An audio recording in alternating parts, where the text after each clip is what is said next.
Hello, hello! Welcome back to my stream. It is I, your humble host Sketchy.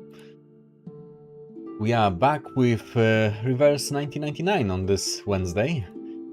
We'll be doing 3 hours of it, as the same as previously on Monday.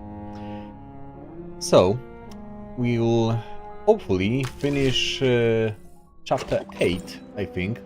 We are on part 16th right now, and there's like 24, I think, to it. So with some luck, if I won't waste too much time, we'll be able to go through all of it, I think, maybe. Okay, so let's jump into it, without further ado, and see what will happen next, because last time we've seen, presumably, betrayal from Igor, because he captured Lilia on the fake charges, effectively, imaginary ones, and he claims that he wants to, how to say it, detach himself and his people from the Foundation and Zeno.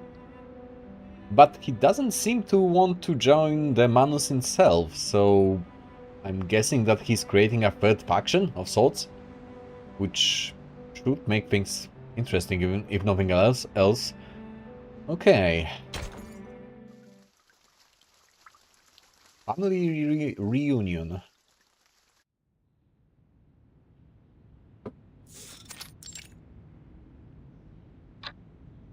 After a long wait, father and daughter reconvene. Father, Ptolemy and the unit have arrived. Right. The other adopted children of Igor. So here they are. The army of justice ready to eradicate the Manus and the deserters in one fell swoop. So he still intends on attacking the Manus Vindictae, right. He picks up a gift he received from the Foundation. Ah, the umbrella. During the last storm, the Foundation created this thing. And with the help of Laplace and the Apeiran Arcanists, they stole the fire of the gods, just like Prometheus. Kind of. Which side would you choose? Honestly, in an ideal world, neither, but given the choice of either or, Manus Vindictae is much more unhinged and prone to stabbing you in the back. I wouldn't. I would follow. That's not a good answer either. Follow you wherever you lead. Her loyalty is like a shield to protect herself from her inner doubt. Right. She is avoiding responsibility.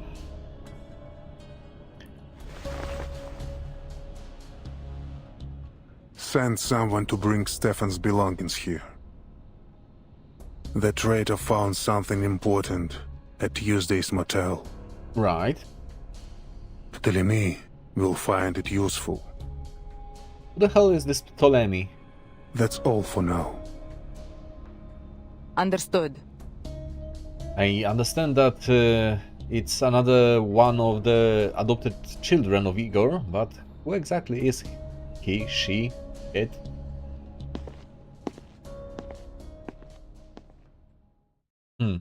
They're being ambiguous on who that is exactly. Muldir, long time no see. Okay, so it's a man.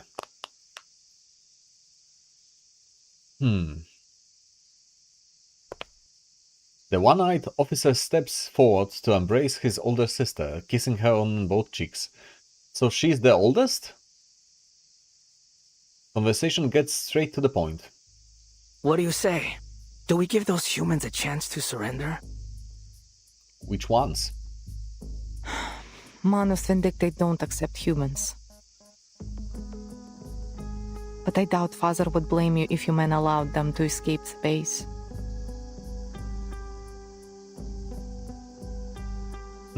A hint.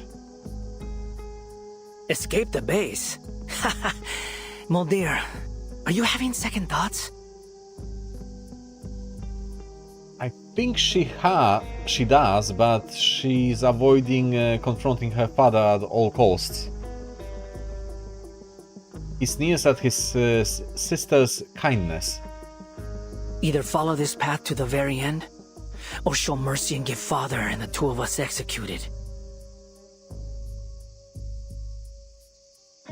He shouts a few orders to his officers, instructing them to return to their respective units and await the Admiral's command. So what then? You want to have a mass execution like Lopera did? On what charges? For refusing to join the rebellion? Disobeying orders? Oh no. There will be no trials. Right. He leans in close and whispers a few words in his sister's ear. Moldir's eyes widen. All my men know about this plan. We're just waiting for father's orders. They all know? Well, those who are still alive. Groovy. So they effectively did a cleansing in their own ranks. Only blood and dirt can bury secrets. The Manus have provided us with a miracle that allows us to survive the storm. How could anyone refuse such a sacred gift? That gift has a steep price, and you'll find out soon. Even after the total destruction caused by the vacuum bomb, we still detected life signs.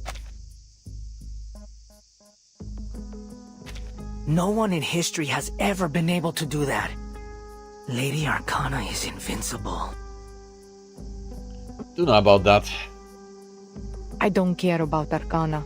What worries me is that the soldiers who are unwilling to follow us won't just surrender. Then we shoot them. I don't like this Ptolemy guy. His delivery is disturbingly casual. Exactly. He sounds like a sociopath. There are only two options, follow or die.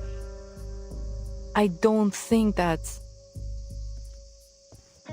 The Admiral strides towards them. Oh, father. Where are the others? They went to rally the soldiers. We've been waiting for this day for ages. He seems to have known about the Admiral's plan for quite some time. For ages? How long have you known about this? I'm guessing literal years, probably. She looks at Ptolemy, confusion and astonishment in her eyes. I told your siblings some time ago. Did you tell all of them or just some of them? Then Lopera... She's not part of the plan. Her only responsibility is to bring back Doris. Doris? Who's that? The good doctor? None of your concern. You have other things to worry about. Go issue your orders to your soldiers. Moldir, prepare the aircraft. We're going to Tierra del Fuego. Right? All the way to the southernmost tip of the continent, to a place where he can gaze upon that snow-capped land on the south and feel the icy breeze on his face once again. How many of our soldiers do you think will remain loyal? Loyalty in this case is a two-faced option, because loyal to whom? To you? I'd say about 80%. The Arcanists will follow us. There's no doubt about that. But we still have a lot of human soldiers. Don't worry. I'll be sure to deal with them. Unnecessary sacrifice. according to him. Yeah, about that. As far as I know, Manus Vindicta doesn't really accept any human followers, I don't think. Maybe they turn some of them, some prospective members from the human population as foot soldiers via the use of the masks, but I don't think anything else. The spilling of blood will only unite us further. Yeah, he is a sociopath. Betrayal of the Brotherhood, but there will be no escape once blood is spilled.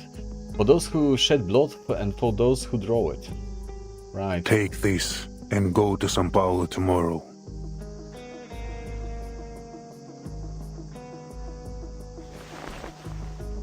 Oh? He gestures to the wind-up toy that once belonged to the traitorous officer who stayed at the Tuesday's motel. It's placed beside a G33 syringe and a Flying Arrow M1903 pistol. It's the same toy that was used to summon Kimberly. Right. So how did that Xeno soldier get his hands on it? Oh, me too? So, if Mulder fails, you want me to use this little toy to get Lopera back? No, you will bring Kimberly back from the veterans' residence. What do you want to use her for? This is Kimberly's seal. As long as it's in your possession, she cannot disobey you. Succubus cannot resist the will of whoever holds her contract item. Bring her back peacefully, if possible. Right. Of course, Father.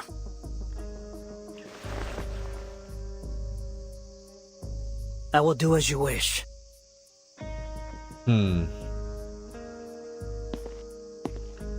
Instructions given, the Admiral leaves. Right then, Mulder.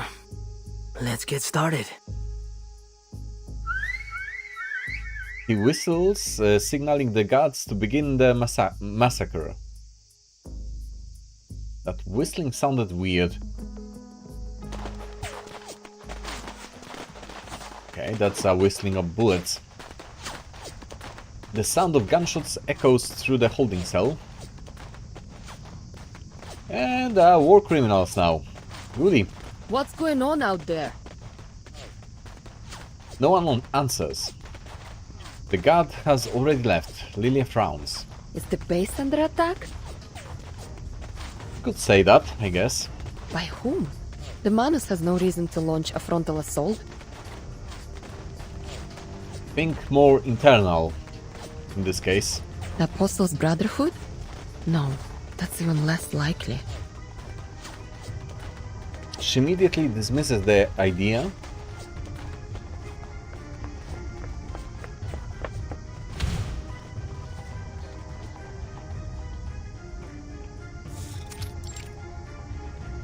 Right. Get out! Quick, comrade! Oh, someone is letting her out? Are we under attack? Just take your stuff and go! Interesting. So a loyalist then. The guard hands Lilia her weapons just as the rebels catch up. More enemies over here!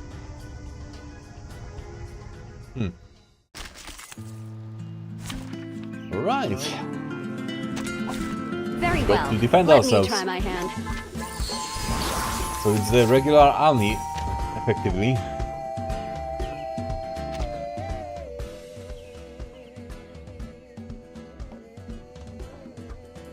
Right. We've already...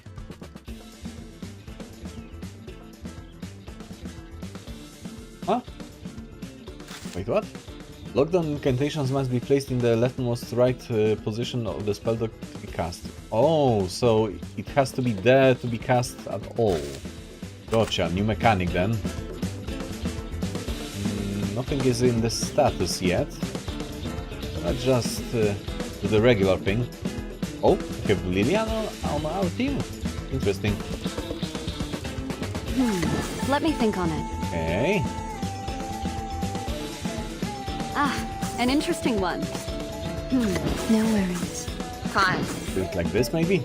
And that's that. Thank you for your cooperation. Oh.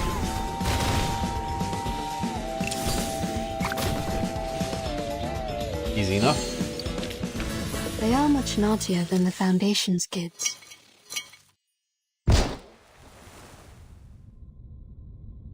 Comrade! Amidst the chaos, the guard has been shot in the leg. Lilia goes to help, but the rebels are closing in fast. There's no time. Brilliant. Another damnable choice, but this time there's no time to hesitate. Lieutenant Muldeer asked me to help you. Take care. Oh, okay, interesting. With a running start, Lilia leaps onto her red 38 and takes off into the air, bursting through the rebels and leaving them choking on her exhaust. What kind of exhaust does a broom have? First, the bright light of the outdoors hits her. Second, the stench of the gunpowder and death. Right.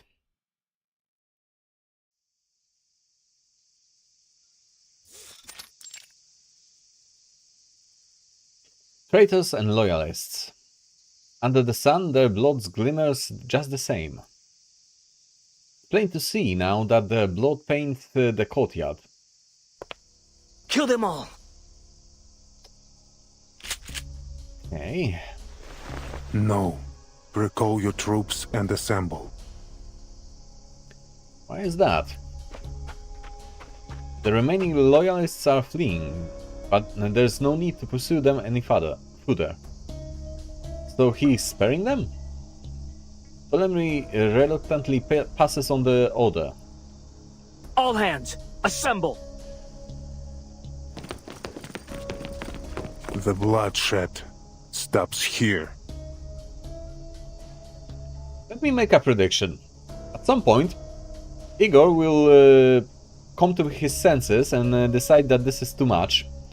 And this Ptolemy guy is going to join Manus Vindictae because he'll want more. An unceremonious end to the battle. The rebels have formed a new kind of blood brotherhood now. Muldeer, time to head to São Paulo. Forgive me for asking, Father. But what if Lopera refuses to come back? Well, you can come to your own conclusions on that. Oh, Muldeer, if it's too much for you to bear, I'd be happy to go and see our dear little sister for you. Yeah, he's a complete sociopath. No need. This is my mission. I will get her to come back. Oh, hey there, mate. And yeah, this guy is a creep and a half. Honestly, one of more mentally unwell people that we've seen in here, and that says a lot after meeting Isolde. The two of them are still linked via the tracker button. There will be no alteration of the mission. Ptolemy, retrieve Kimberly. So if he was handsome, he would be drowning in chicks, eh? Probably. The more unhinged a character is, the more fangirls they get eventually.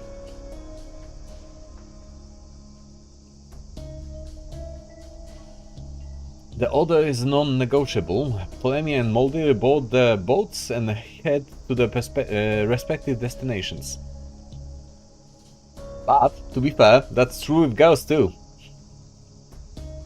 Guys will choose the most unhinged girls out there, despite being draped in red flags.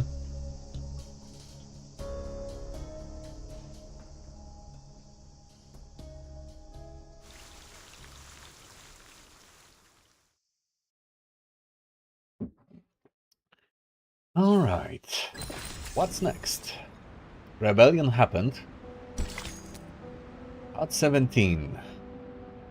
The Black Lamp. Okay.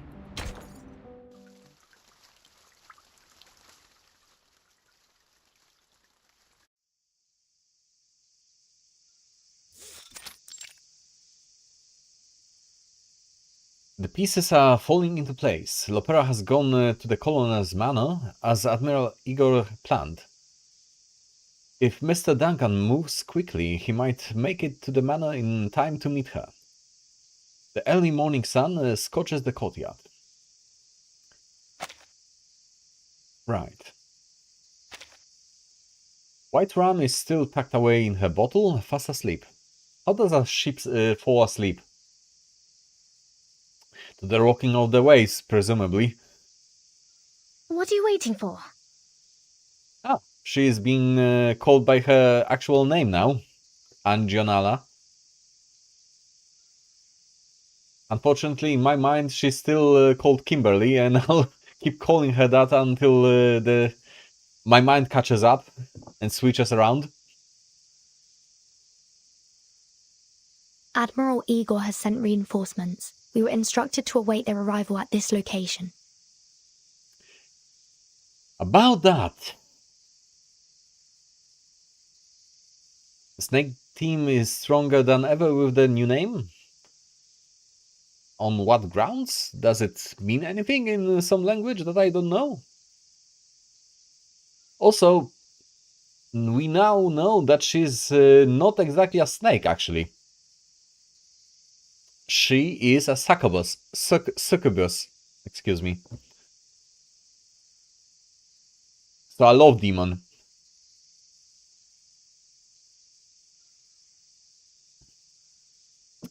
Naja, Nala, snake names in fantasy? I guess. Some time has passed. The sun has now risen well into the sky, but the reinforcements are yet to arrive. Igor? Yeah, she's still traumatized by her captivity. Why the reptile hands, though? Well, is it reptile or is it demonic? Could be either or, I guess. She tenses up at the name. Do you know him? No, I don't. And I don't want to know him either. I want nothing to do with those Xeno madmen. Besides, that is not a green skin, that's a glove. She's wearing gloves. In every outfit. So it's just incidentally green this time.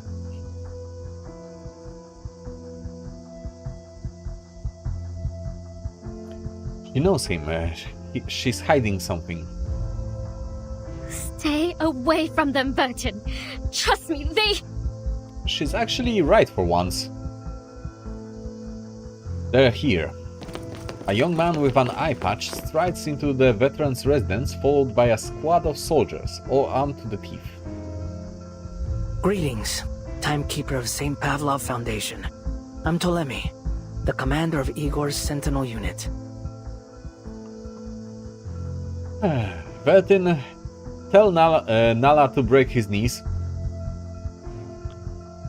Ptolemy, no one at the base has mentioned such a name before. Are we setting off now, Commander Ptolemy?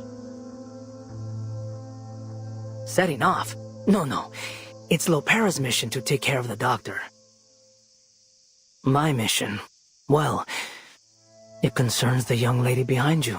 Right, they're not here to help at all. Huh? I wasn't informed of this. What does she have to do with Xeno? Is it because of what happened at Tuesday's motel? As far as I'm aware, the Xeno officer at Tuesday's motel committed suicide. Kimberly had nothing to do with it. Oh, Stefan? I couldn't care less about him. Right. If that's the case, then why is he here? The door opened all by itself. Well, yes, but also no. That was Vertin's doing. What door? I'm not stupid, you know. Miss Kimberly somehow escapes the base.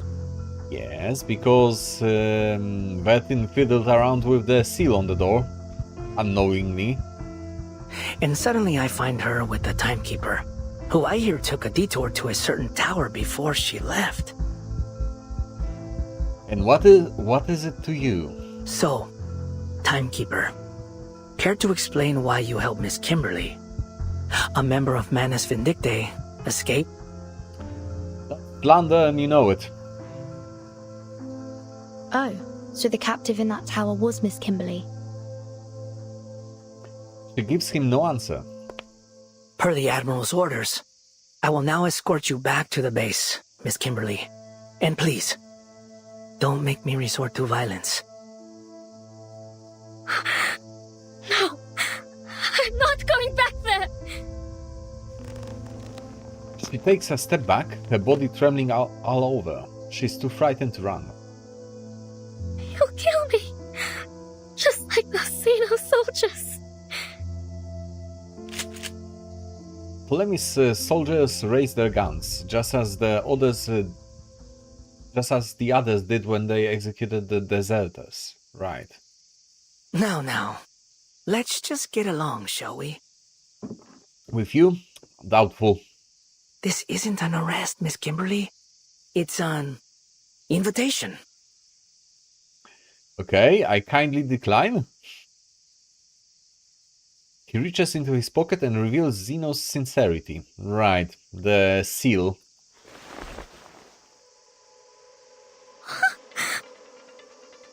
A succubus should follow her instincts. Come on, obey your master. A toy, unremarkable, even ridiculous, yet utterly terrifying to her. You know, you were close, Kimberly. You almost found it. It was hidden at Tuesday's motel, just like you thought. Stefan thought it was just a wind-up toy. What a fool. Maybe it has her heart inside or something. Well, it's a seal. It's something that binds her kind in this world. Whoever holds the seal has the full control over the succubus. In this case, we've been told that already. And from what I understand, the seal can be whatever, effectively. Whatever object. In her case, it's that wind-up toy.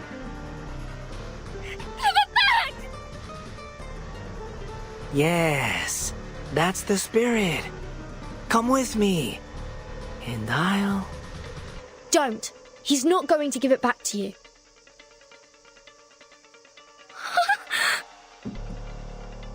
Oh, so you'd rather stay with the timekeeper? Yeah, she's been adopted. What about it? I guess you need a little reminder of who your real master is. Soldiers, prepare to fire! That would be a great time for Lilia to swoop down and kick his ass. Okay, violence it is. I can do that. Dental checker.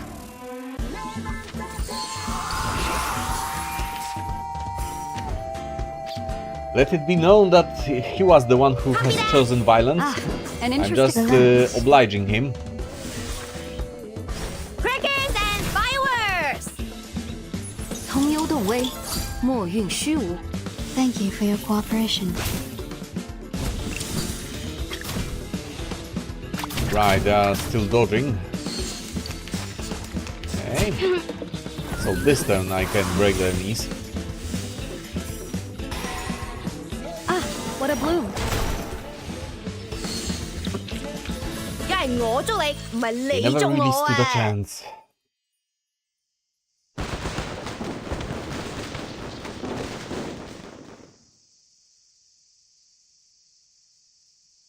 You have a Calimero on the back? A what? That's an unfamiliar term to me.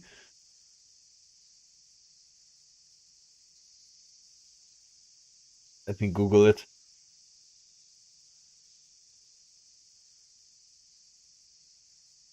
chicken? Some description? It's a duck with an egg hat. Oh, okay. I'm guessing... oh, it's an Italian character, okay. I'm guessing that you are referring to the person in the suitcase.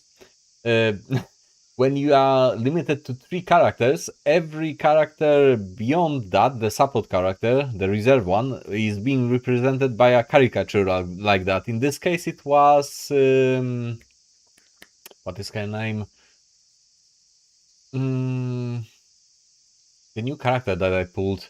Jesus Christ, I keep forgetting her name.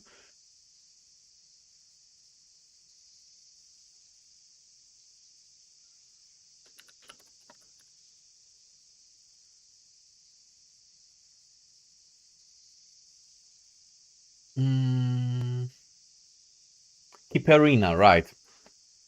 Kiperina is represented by that caricature.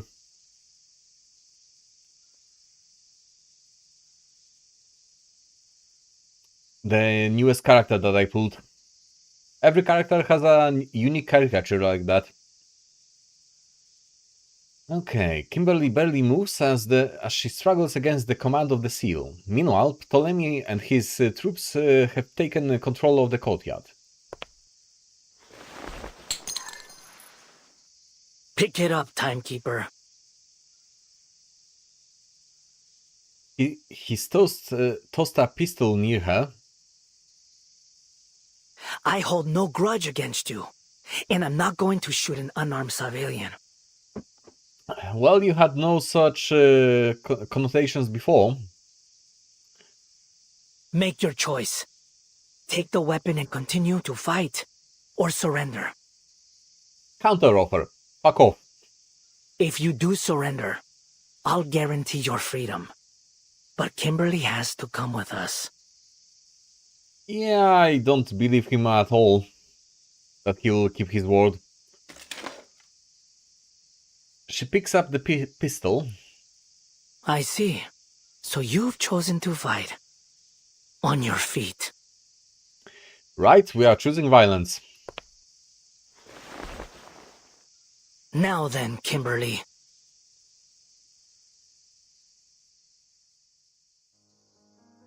The officer gives a malicious grin. Let me guess, he's going to sick Anjonala on us. Kill her. Right. If violence is not the solution, it's because you have not used enough violence. Let me correct that quote. If the violence didn't solve your problems, it means that you didn't use enough of it. That's the correct form of this quote. But close. You want me to kill Burton?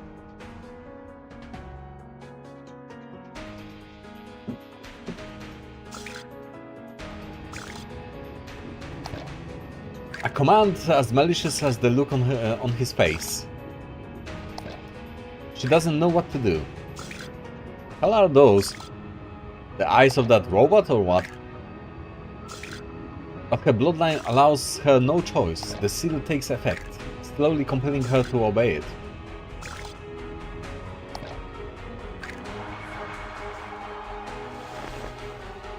Come on. My patience has its limits.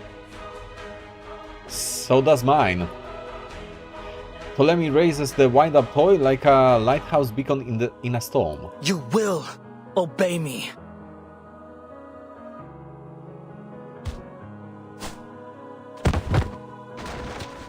Okay. Compulsion. An attack so swift that there's no time to react.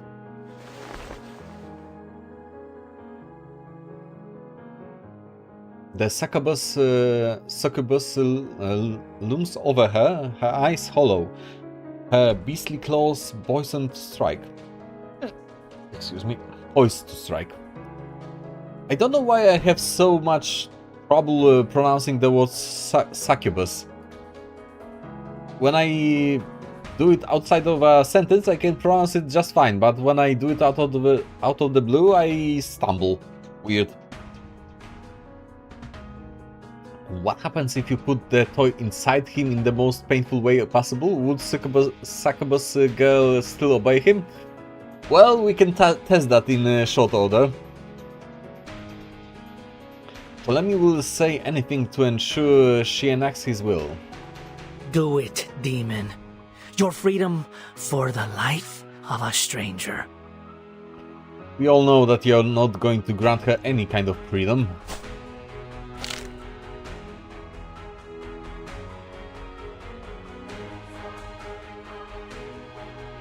Yes, kill her. Prove your loyalty. Then I'll give you back your toy. I promise. It would be nice if a promise would actually bind him due to the contract. That would be a good twist. The succubus wraps her claws around her neck. Vertin. I can't. The command has taken hold of her, but still she's wavering. Well, she's fighting it to the best of her abilities. Meanwhile, Ptolemy, like a sadistic spectator in a coliseum, wills the struggle to go on. Raise your gun, timekeeper.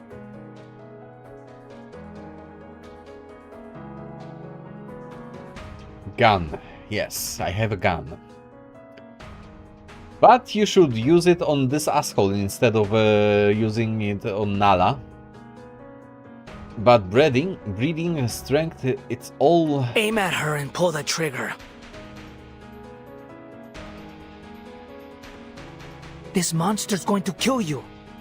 You'll have to shoot her if you want to live. Yeah, he's getting his kicks out of this. Polemy presses footer, eager to get a show. Come on, Vertin, shoot him. Right in the face. Between the eyes. No matter how hard she resists, the succubus within her must obey. Her claws tighten around her neck. She can hardly breathe.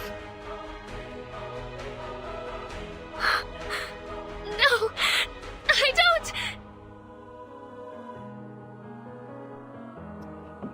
Getting strong John Wick deja vu vibes? Which one? I only watched the first one and I don't recall a scene like that. Her struggle is as futile as her tears. Ah, I haven't seen the last one. Obey your master.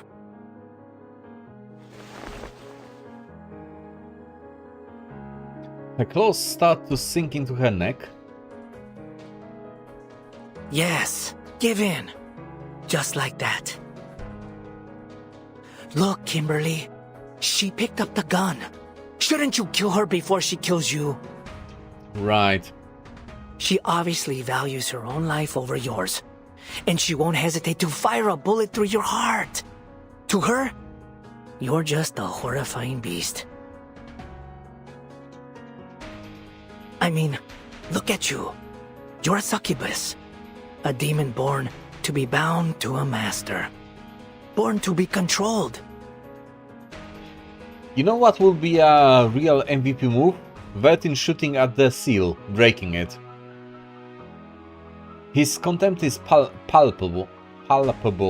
Jesus Christ, that word. No! I don't want to! She's pleading. Tears power down her cheeks. Please. No more orders. No more running. No more. I don't want to be like my sister. Hiding away for all those years, living no kind of life at all, only to be captured and executed. If that's what you want, then kill her. Break her neck. Now, heed my order and kill Vertin. Come on, it will be a very good moment for Lilia to reach us. She does everything she can to resist the command, but her body is compelled to follow. She raises a claw, it hangs in the air, like a butcher's knife ready to slice its meat. End your suffering with her death. Okay. Don't think. Just obey. No, it is a glove. She has gloves on her hands, but they are so tight on those hands that they barely conceal anything. We've been told that before, that those gloves are very symbolic more than practical, that they hide nothing really. The grip tightens. At least I assume it's still a glove. The pistol. Get it. There's still a chance. Let go. Let go of her. She's sobbing. Nala. Aim at him.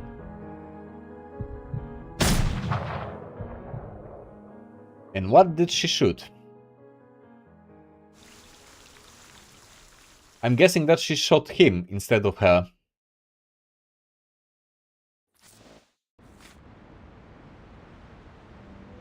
Okay. So another clue spawned. An intercepted telegram, secrets revealed. Another bullet casing left on the execution ground. Shooting the toy is more in line with Vertin's character? True. I would expect that outcome. That's the most likely one that I would expect to happen. We don't know what would happen if you break the seal, but I'm guessing that means freedom for Nala? That would be logical, at least to me. Okay. What does it unlock?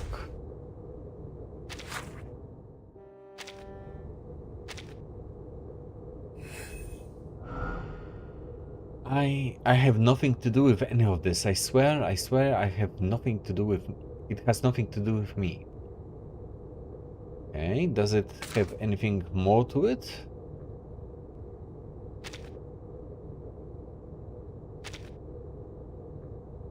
Nope. That's it.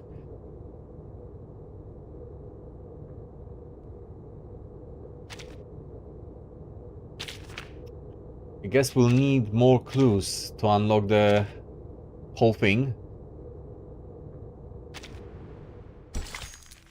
Alright. Next part it is.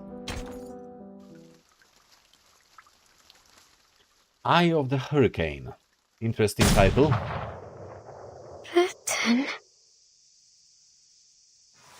The bullet flies from the barrel, trailing a long white streak through the air. There we go. We are both right. It pierces the wind-up toy in Ptolemy's hand, the tool of Nala's subjugation. That thing that she had so desperately sought, so desperately run away from, is destroyed. Now there's hoping that this actually destroys the seal in it.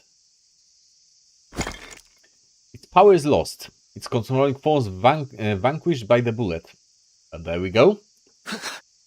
How dare you! Easily, actually. What did you expect? Nala releases her throat. Okay, Nala, now listen to this. How about you break his knees and arms and leave him like that? Just a suggestion. Ptolemy glares furiously at the broken wind-up toy, then shifts his gaze towards them. Looks like negotiations off the table, timekeeper. Do you call this negotiations? Interesting interpretation of the word. I suppose I'll have to turn to violence. I beg your fucking pardon. Soldiers, kill them all. Spare no one but Kimberly. It's a mistake. It's a big mistake. Because you have no control over her anymore. She's the only one the Admiral needs. Nala looks over her shoulder at Ptolemy, her face twisted enraged. Her bloodied claws poised to strike. Blood, his blood, she craves it. And you can have it. Help yourself. I'll kill every last one of you! Go on. Proceed.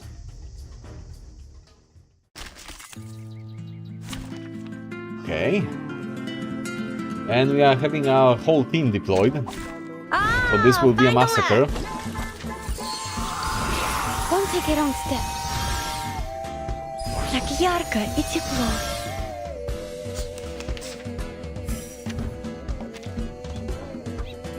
Looks so enraged. To be fair, Kimberly didn't look enraged at anything, at any scene, honestly. She looked more scared and concerned. Her whole... through her all appearances that we've seen. It didn't seem vicious at all, honestly. I don't think.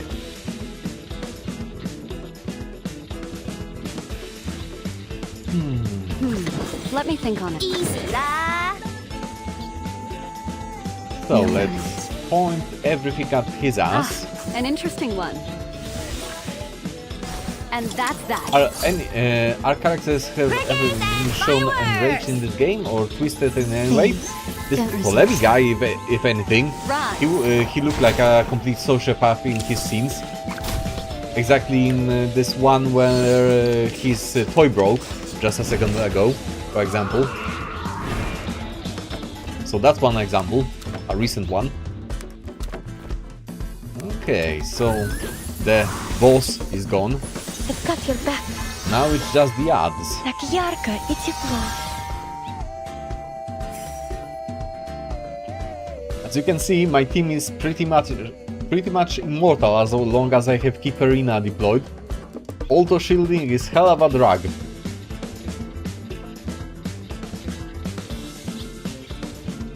I think the most that I can recall of random people being angry was the Manus Vindictae people being enraged by something. For example, the Forget-Me-Not guy.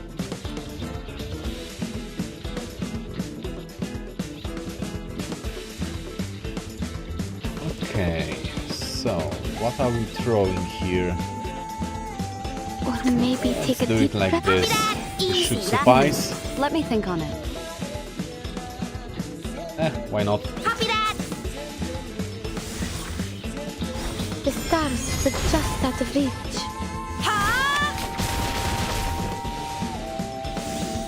Maybe it's the dev's choice to not exaggerate the expressions and keeps characters pretty? Do you know about that? I personally think that they have quite varied Don't take a wrong expressions. step. Just compared to like animes and such, they are not that exaggerated. So maybe it's that. Hold your breath. Or maybe take a deep breath. Hold your breath. Right, Relax. this will do. I've got your back. But only for an instant. Good. They are cooked. They are much naughtier than the Foundation's kids.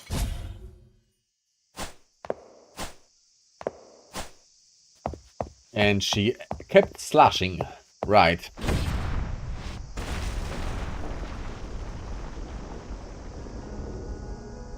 The battle quickly becomes a massacre. Damn it! What kind of monster is she? The one you made very, very angry. Sir! Maintain formation and fall back.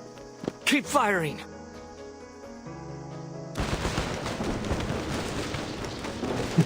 A succubus, bro, please pay attention. He clearly was slipping through that monologue.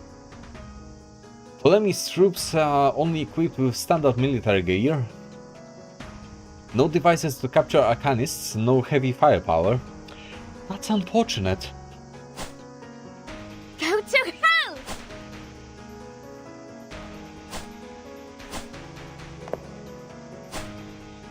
Anger is pain, and she needs to release it. They'll pay for her tears in blood. She's totally insane!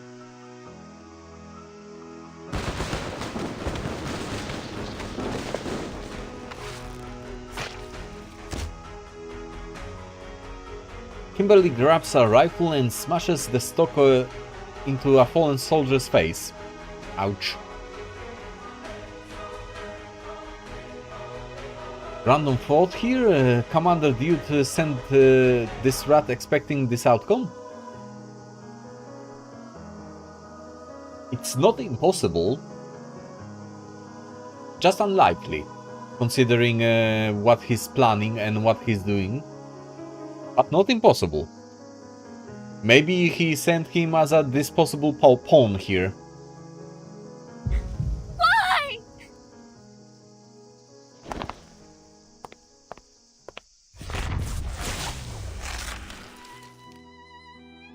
Fist claws, then teeth.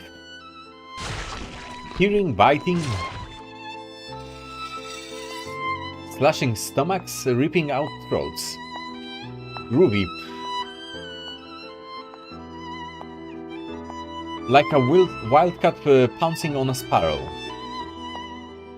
It will be a typical Aizen move, aka Evil Eye, Strong Eye, Smart character. Honestly, that's not the characterization that I get from Igor. He's more like a reluctant villain.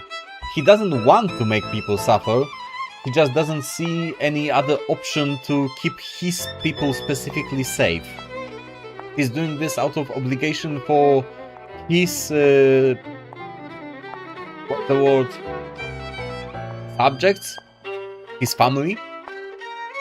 And he sees no other option besides betraying Zeno. Otherwise, he will be deployed and more people will be used as cannon fodder, so he's trying to avoid that. So he's a villain by necessity, effectively. Like a wildcat pouncing on a sparrow. Right. The Zeno soldiers fought bravely.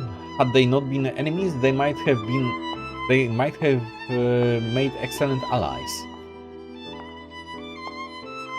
Their loyalty to each other outweighed the fear of the enemy. Retreat! A small trickle of blood runs down her cheek. She walks mercilessly through the courtyard of veterans' residence, avenging all she has suffered. The enemy starts to retreat, or rather flee, with the dignity of a soldier, right? Honestly, out of all the people involved, I would only call the Ptolemy guy a real villain. Igor isn't effectively a villain, he is just an opposing force. The air is filled with a bitter scent. I am not a lamb for the slaughter! Right. Think she might be overdoing it a little bit. The rain comes suddenly, washing away the blood spilled in the courtyard. Is it a normal rain this time, or are we getting an early storm because of something? It's over, they're gone. She collapses. It hurts. Pain. Like thorns in her heart. Everything will be fine, Kimberly. She's crying. The wind-up toy lies nearby, shattered like her spirit. Burton. She spreads her hands and gazes blankly at the sky. I'm here. It's okay. You're going to be alright. The marigolds in the courtyard are stained with blood. The place is a mess. Mame's Mariana's cat then has been blown to pieces. Unfortunate. Save the cats. Perhaps she'll make a new one. You're no longer bound by anyone. No contract, no seal. The wind-up toy's been destroyed. It's been shattered into pieces. You're free, Kimberly.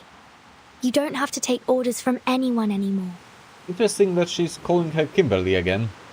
Kimberly doesn't have to take orders. Nala doesn't have to take orders. Right. She repeats her words as if she's drowning, and they are the only pieces of driftwood to cling to. Come. You are being adopted. Please do not resist. The rain subsides. That was a quick one. And the sun shines again. If you've got nowhere else to go, you can come to the Foundation with me if you like. I'll let them know you risked your life to protect me from the Xeno rebels. Anyway, the choice is yours. Nala breathes heavily.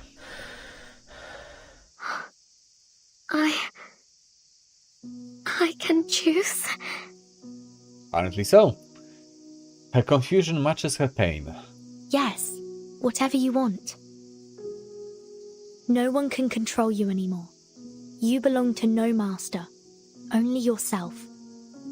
Are you looking for an employer? Belong to myself. She looks down. She's covered in blood, like a newborn baby. Like when my sister died. The first time I left home. Like when I fled to Sao Paulo during the war. The modern slavery system, capitalism, right? At least you are getting paid in this setup. Like the old days. That heartfelt home.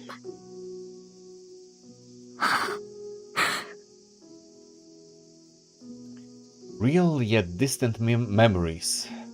To her, it's as if those times have been rolled into a sweet nectar of happiness. For a moment, she almost forgets why she's been running all this time. Yes, no longer reliant on or under the control of anyone. Just think about who you are, what you want. And enjoy your new life, Nala, starting today. A familiar silhouette streaks across the sky. Is it Lilia? I'll guess so. Capitan! Right. Lilia descends, bearing bad news.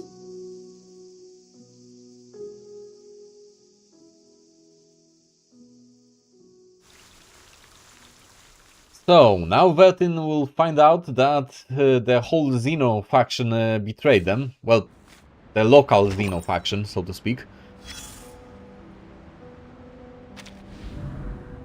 An ugly little wind-up figure and nothing more, right. So this is probably another clue for Nala's backstory. Right.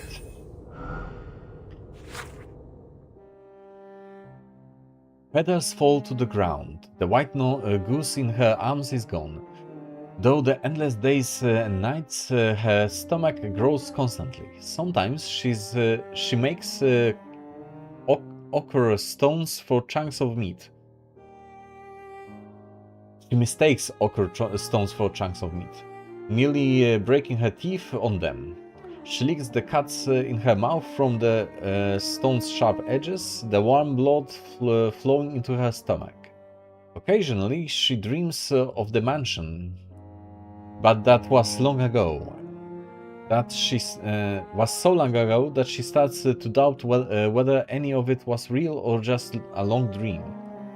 In the dream, she runs and jabs at her sister's banquet, tapping guests on the shoulder. They drink and toast to a bright future, but no one pays attention to her. Confused, she leaps onto the table, still no one notices her. She's lost the ability to distinguish her memories from fantasy, and nameless grievances ignite sparks of anger within her. She raises a torch, and the mansion in her dreams burns away like a dry leaves, until ashes fill every corner of the dream world. Her memories have become a collapsed ruin, past faces shattered, experiences peeling away like old paint, impossible to piece together. Everything returns to a dead silence. When she awakens from the dream, she is in a strange and empty place. It's terribly dull, nowhere near as interesting as the banquet. She once tried to scratch words on the wall with her claws, like reading a diary. Still, she began to prefer life in this place, because her only chance to live has been to carry out missions. Of course, she states missions. The blood always sticks to her claws, and sullies her clothes. Out of curiosity, she only tastes. She once tasted blood. It was as bitter as lettuce, and she hates lettuce more than anything. Okay, interesting. A long one. This is where she learned to sing. A song her sister taught her. She's forgotten too many of the words and has no idea what dragons and zippers have to do with each other. But still, she sings it often. Every time she does, she pictures wrinkled faces. She doesn't know why she thinks of them, but every time she does, water flows from her eyes. She tastes that water too, and it was even more bitter than the lettuce. Her eyes, looking at the goose feathers, are as empty as a deep well. So she was rich at some point. From what I understood from those tidbits that we gathered along the chapter 8, her and her sister were effectively kept as curiosities by someone extremely rich that held the seals for compliance and used them at galas, at banquets and such as effectively showpieces. But in some incident her sister died and she was left effectively homeless. Her isekai villainous origin story. Did her sister appear though? No, she was only mentioned ever. Her sister, I mean. And yeah, I don't get the lettuce being bitter either. Honestly.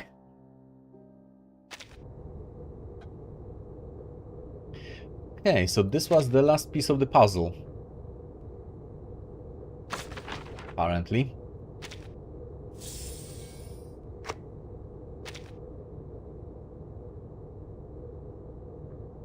Okay. Unless lettuce was bitter around that time period. Honestly, I'm no expert on the topic, so I can neither confirm or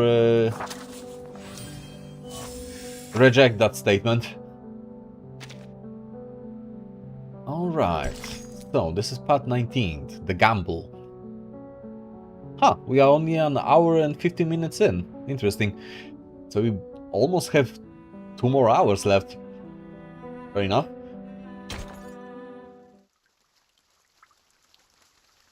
And the writer for this is a huge nerd? Probably. The writers for this seem like nerds. On specific topics. Okay, let me pour myself a drink. 1 second.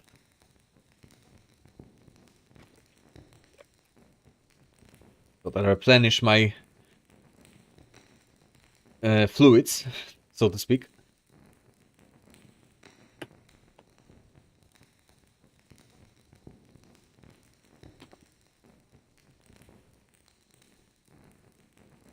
Alright, there we go.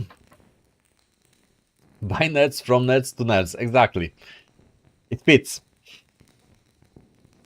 The master of the Manos sighs. All this time, waiting for Zeno. I really want nothing more than to clear up this little misunderstanding of ours. There's no benefit to me hurting you. I hope only to peacefully return you to your friends, and in return, receive mine. So I guess he's talking to that doctor lady. After all, this city and its false era will be washed away by this storm before long. Those poor unbelievers. We were all once like them. Yet to realize that we are children bathed in the light of the divine. One day, they will turn from darkness to light. Just like our Xeno friends did not long ago. The apostates, however, they who have abandoned our faith, they must die. Heretics and oathbreakers, the most detestable of all. I'm still curious, you know, about who attacked the manor. Who disturbed the meeting between the Apostles' Brotherhood and the messenger of the great Manus Vindictae? Who came here? He kicks a small stone at his feet. And took away my people. Well, it was Lopera and her soldiers, wasn't she?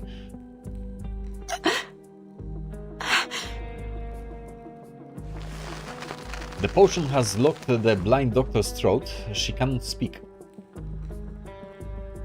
I wouldn't be surprised if Marcando's already messed things up in the favela. But... About that, you are right on the money. He turns his back to the doctor. As long as he continues to recruit the young arcanists, it doesn't matter. People like him are useful. Honestly, both the Brotherhood and the Manus Vindictae only sees people as useful or not. None of them are really allies. Tools to be used to our benefit until they're lost to this storm. Isn't that also how Zeno uses their soldiers, Doctor? As currency to be spent and lost? Yes, and this is what Igor is rebelling against. A chip may roll away from the gambling table, but it will only find itself at another. All the world's casino, and all the men and women merely chips. We have no choice but to take our place at the table. He looks at the doctor. At least Manus Vindictae promises these soldiers a future. A future worth looking forward to. Yeah, but the thing is that all those promises are pretty much empty. The Sufferer will be reborn. And the Apostles' Brotherhood will sail south with me. We will become followers of the Sufferer, undertake their trials, and their grace will be bestowed upon us.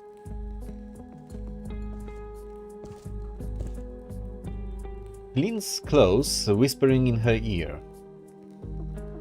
And with their blessing, no matter how many times the world is reversed, we will stand firm, for we will be immortal. Yesterday is within our reach, dear lady. And we are having an ASMR session with Santos.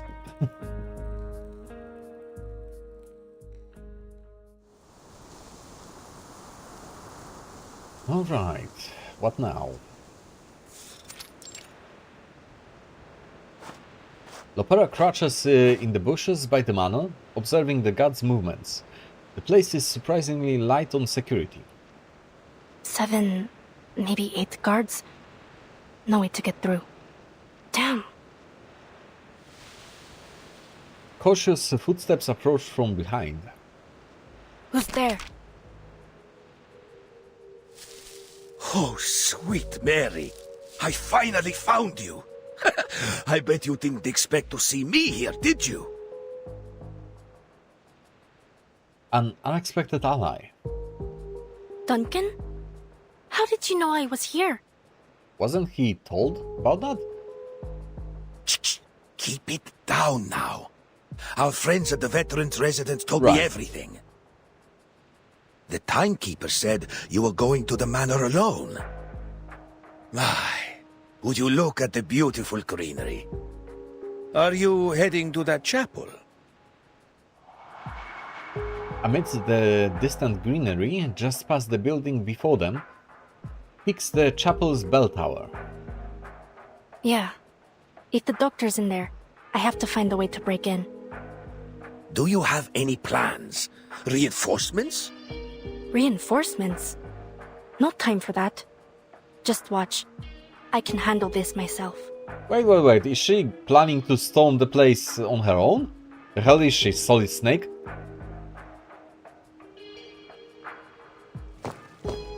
The path to the chapel is well within the sight of the patrolling guards. Unless you dare to join me, old-timer. The old veteran answers with action. He lowers his sunglasses and lifts his blowpipe. Give me a few darts. Okay, here's the plan. You lure the guards away, and I'll check inside the chapel. She tilts her crucible and, in a flame of arcane skill, produces a few poison darts. She hands them to the old man. All right. When I take my shot, I'll head that way. You stay hidden in the woods and make your way to the other side. He crouches, aiming at an unfortunate guard's neck.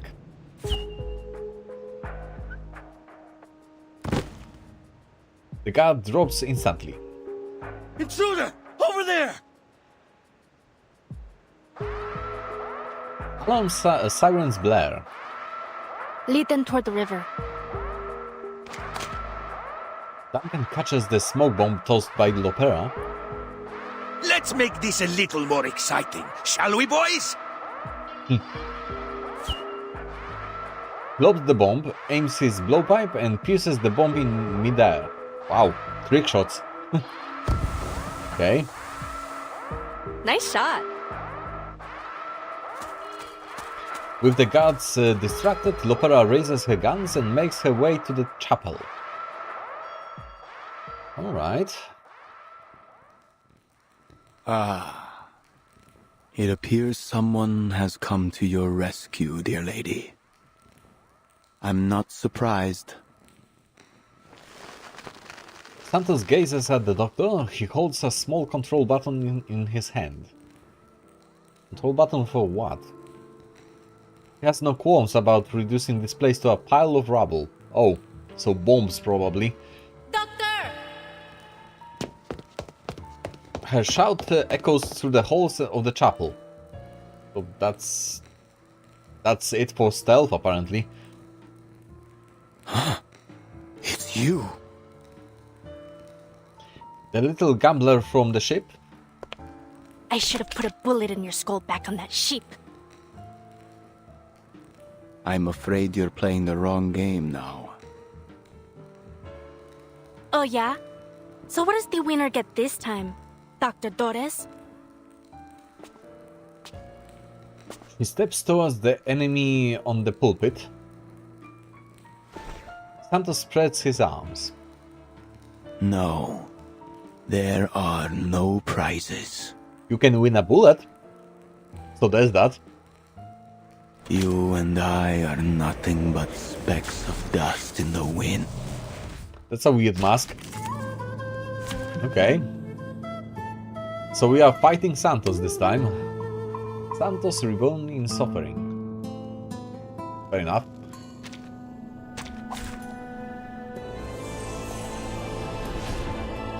That's an It interesting was form. you, wasn't it?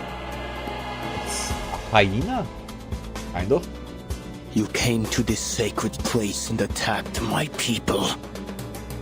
Yeah, and I'm ready for round 2. Cool OST in the background.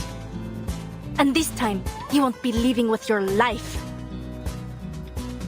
Fate has brought us together this day, just as it brought you victory in that bed.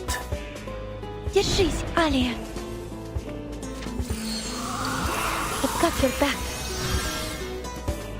Так ярко и тепло.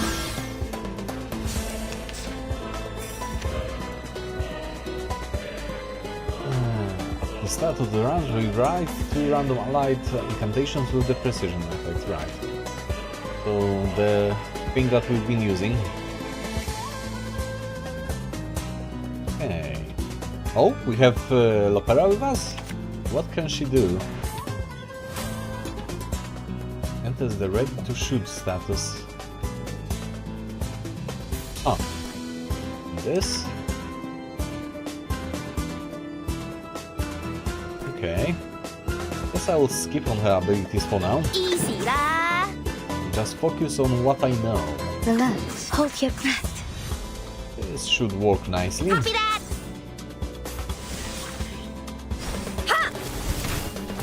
What is the name of that fantastic Thank you for creature your in cooperation. Korean mythology? The Which stars one? for the There's a lot of first out them. reach.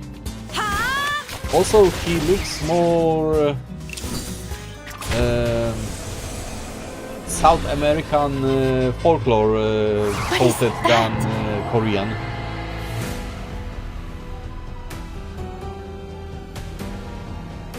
At least to me. Blood can only be paid in blood.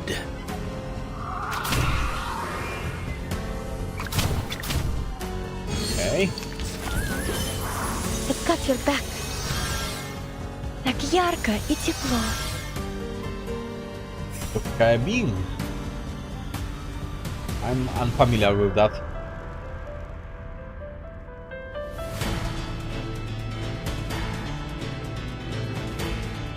Effectively a Korean equivalent of a goblin. Okay. I've never seen that before.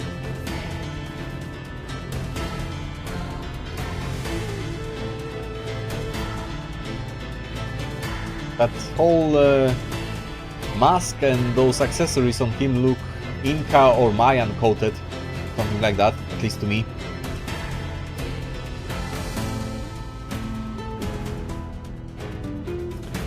Alright. So, he is now evading everything that is not an ultimate, and we have to use that precision modifier. I don't have any abilities that I could directly damage him with. Okay, let's maybe use this then. No worries. This? Or maybe take it. An interesting Yeah. one. Hold your breath. Maybe this will suffice. Thank you for your cooperation. I've got your back. 天道必反，其势好还。 But only for an instant. Well, crap. He survived with a sliver of health. Oh well. Так ярко и тепло.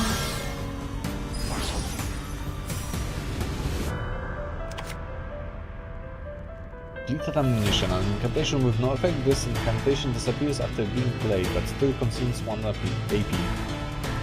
That's a weird one. Okay, so now we can just blast him, right? I've got some too. Let me think of Easy lah. Should be gone after this, I think. Relax. Copy that. Fire. Right. And it is blood and gold that stain this land. I'm tired of playing this game of prayers. And I've had quite enough of you, little gambler. Unfortunate.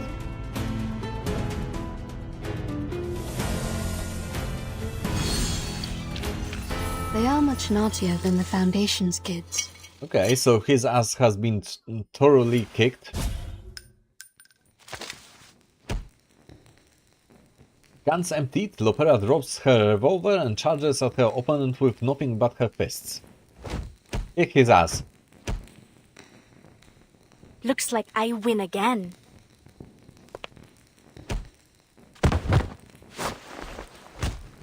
She kicks the weakened Santos to the ground, pinning him by the throat, her fist poised. Yes. Yes. You won this round. He lies among the rubble, blood trickling from his mouth, smiling as Lopera's fist hovers above him. But I'm afraid there won't be a table left to play the next. Oh, so he's going to blow the place up. Blow himself up and Lopera and the doctor, I'm guessing. So long, little gambler. Metaphorically flipping the table. What? Perhaps it's time you paid a little more attention to your friend.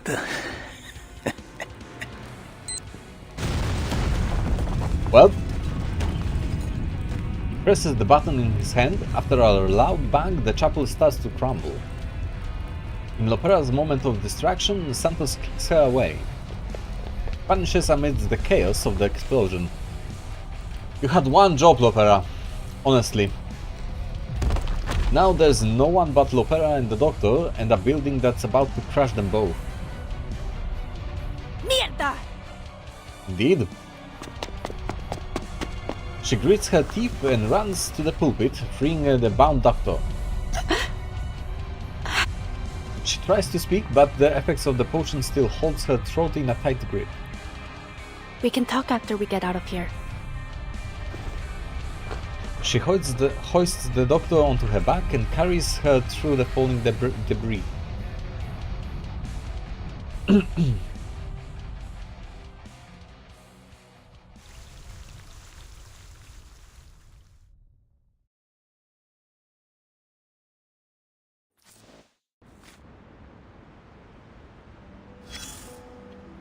Okay. Some tidbits spawned, and we have to go through them to go to part 20. But before we continue, I'll take a short bathroom break, so be right back. One moment.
And I'm back.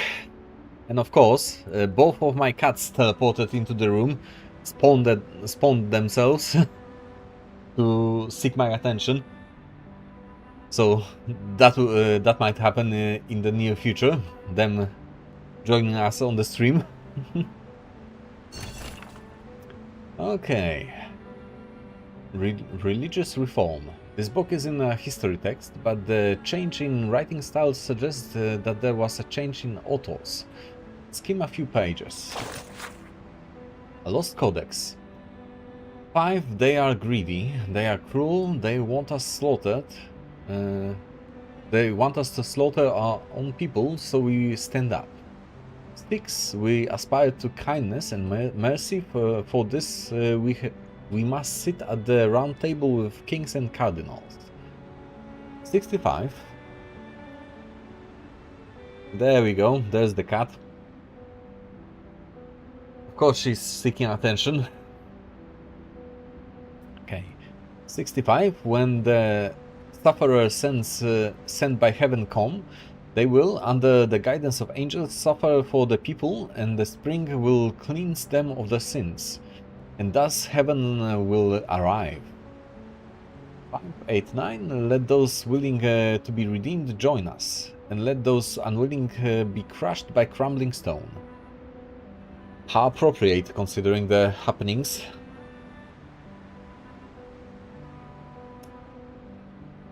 590, be loyal to your kin, protect the interests of your kin, and say nothing to mankind. 591, respect your elders, for their wisdom far exceeds yours. 605, make the shaping of the order your lifelong work, and never cease.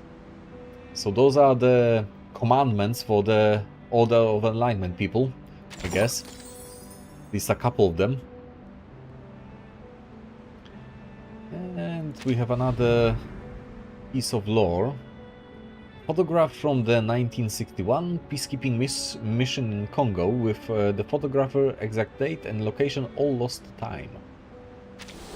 This is probably belonging to Duncan, I'm guessing. Right.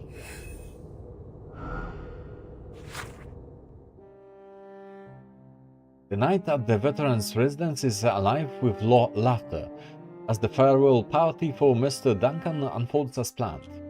Empty wine bottles on the table pile up like fortifications, as Galeno spurs the crowd on, urging Mr. Duncan to share some tales from his younger days. Ha, that's fine. That's a fine idea. Don't worry, old Duncan might have had a few drinks, but he's not about to spin yarns just to fool you all. Mr. Duncan chuckles, rubbing the white stubble on his chin. Whether it's pink dolphins, headless mules, or treasure maps inside giant snakes, it all happened exactly as I told you. Did it now? A barrage of adventurous stories hits the listeners like a volley of cannonballs, until late into the night, when Mr. Duncan signals for everyone to settle down. He pauses for a moment, then begins to speak slowly. Next is a story that's not so cheerful, one that I saved for the last. I'm sure my oldest friends here remember the 1959 Lufthansa flight incident? Yes, it took my whole family from me. Looking back, I was like a training dummy knocked down in the field. Nothing left intact except a pocket full of medals. 2 years later, in the peacekeeping forces in the Congo, I met Don Mariano Martinez. The officers called him Rookie, but he fancied himself the proud lead singer of the military songs we sang. In his language, those two words sounded quite similar. Eventually, everyone just called him Lead Singer Martin. At first, I didn't want to get too close to the Argentine, but I ended up being Lead Singer Martin's roommate. And there were roommates.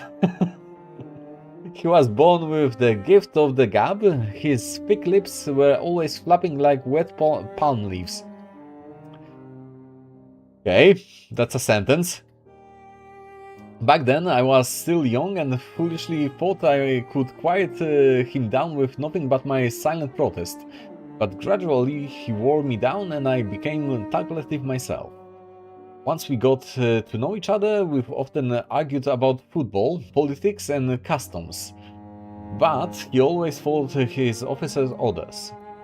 Then our lead singer's voice was forever silenced. He sacrificed himself to protect the entire unit. That's another story. As I was sorting through his belongings, I learned he came from a wealthy family and left home in pursuit of a sense of honor. 2 years later, I discovered in an investigation that the daughter Martin entrusted to me was also a victim of Lufthansa Flight 502. Good heavens, that was a devil's joke, the kind no one would appreciate. Many years passed and the decorated scout retired, and was replaced by an old man wandering the favelas. Now I look back at that word, honor. It seemed more valuable than gold. For it, Martin and I gave up everything precious to us, and in the end we still relied on it to live.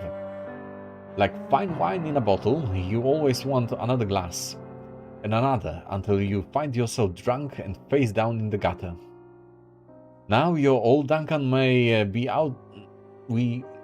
about to embark on the last journey of his life. Of course, it's no longer for those pretty honors, but to make good on what the kids always say. Get yourself some trouble, go find old Duncan and at the veterans home. He'll sort it out for you. Right, a regular MacGyver, effectively, mixed with a bard.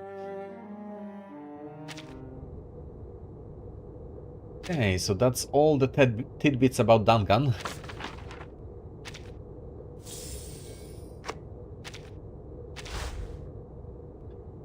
Three Brazilians, 2 Spaniards, 1 Argentinian. You'd be surprised, but we were the most decorated reconnaissance team in the unit.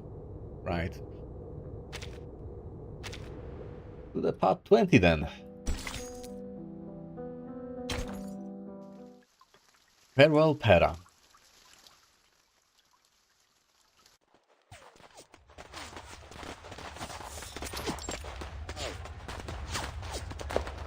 Eliminate all hostiles. Find Lopera and Dr. Doris. So Moldir joined Lopera, after all. Following the Admiral's orders, Moldir has followed the tracker's button signal to the manor. But she has arrived too late. What remains of the Brotherhood has no desire to fight. They scatter, putting a swift end to the gunfire. The blood-splattered sugarcane field burns, and amidst the smoke and blood, Moldir searches for the doctor and her sister.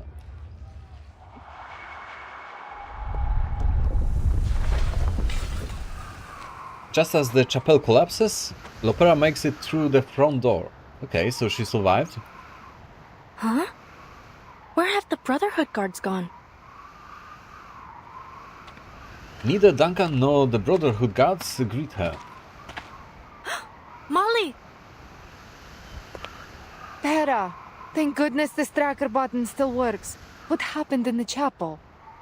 A lot of things. I had to fight with Santos, but he got away. Weren't you supposed to go to the veterans' residence?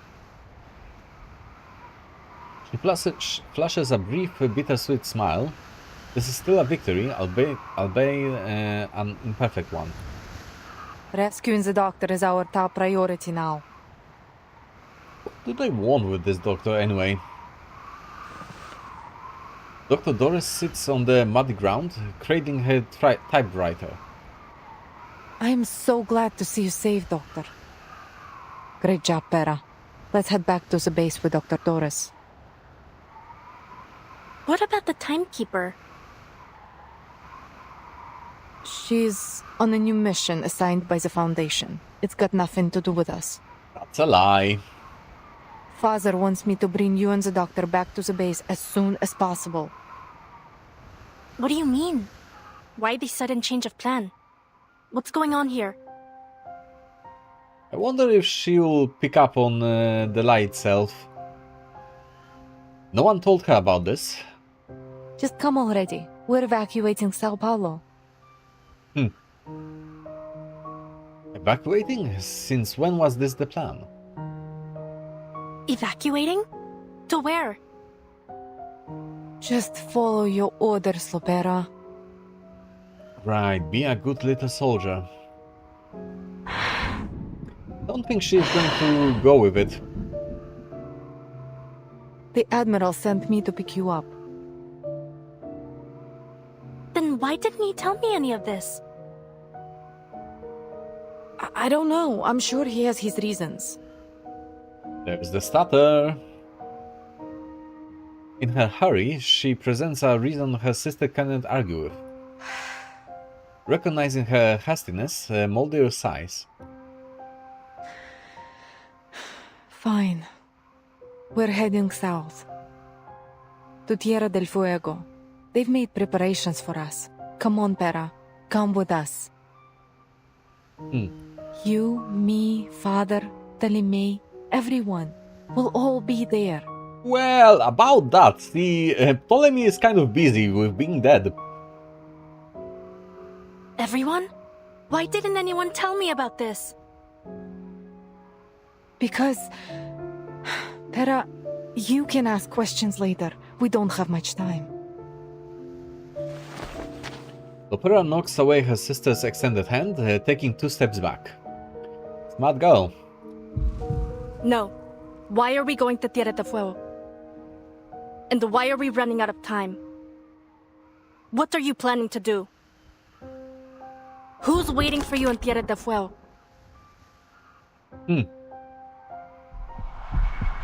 She grips the revolver on her side. She hesitates, fear and confusion flashing across her face. Her gun is safe, her gun is reliable. As long as she holds it, she won't be hurt. She pulls it from its holster and slowly raises the barrel to her sister. With a final crash of thunder, rain starts to pour. Who's behind all this? That jerk Ptolemy? No. Father gave these orders. Moldir unbuckles her holster, reaching for her own gun. Don't move! Come on, Lopera. Lower your gun. The handgun slips from its holster and falls to the ground. Moldir spreads her hands in a show of friendship, of sisterhood. Father needs the doctor. We need her. Bring her back to the base and come with us to Tierra del Fuego. Why? What are you going to do in Tierra del Fuego? Seize the future, a future for all Arcanists. Father has embraced the preacher's promise.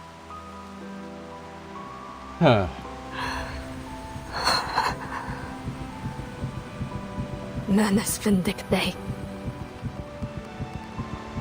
A betrayal she had never imagined. No. My family are not traitors.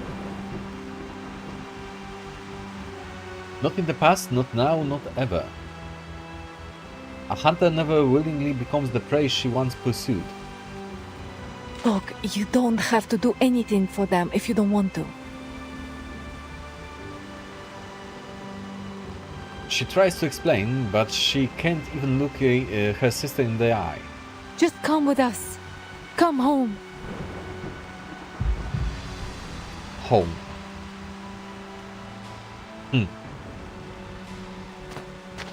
That single word makes Lopera waver. Forgive me, Pera.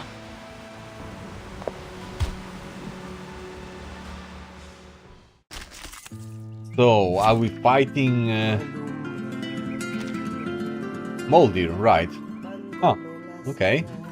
Interesting. Show me what you've got. And it's just Lopera? Huh. What's going on? What's Pa planning to do? What about you? Are you going to kill Father and me, like you did those traitors? I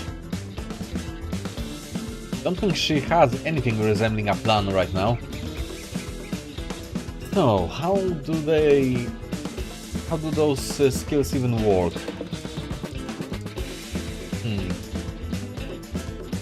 Ready? Try it Aim. out like this. Stay put. This'll hurt longer if I miss. Drop your weapon, Pera. It's time to come home. Why didn't Pa tell me his plan? He doesn't trust me, does he? He doesn't. That's Did correct. you come here to take me home? Yes. You're lying, Molly. It's interesting that Moldir didn't attack herself during her turn. She's holding back, apparently. I've got some trouble brewing. Give this a taste. Okay, what does this do? Okay, now she Enough attacks. is enough, Pera. You're wasting our time. You mean the time for your scheme? Taking the doctor back is more important than me, right? No. Pera, I want you to come home with me. Home? You call that a home? With a traitor for a father and a sister who doesn't even trust me? Alright, what does her ultimate do? Mass bump. Reduces the duration of the channel status on all allies by 7 rounds and grants all allies the uncanny agility status. Okay, and recovers HP. Get ready! Tested. This is going to be a crap wait for the pop!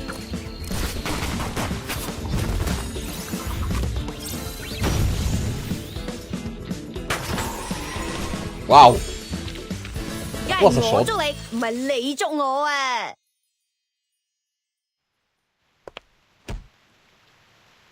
Taking advantage of Lopera's moment of hesitation, Moldir launches an attack.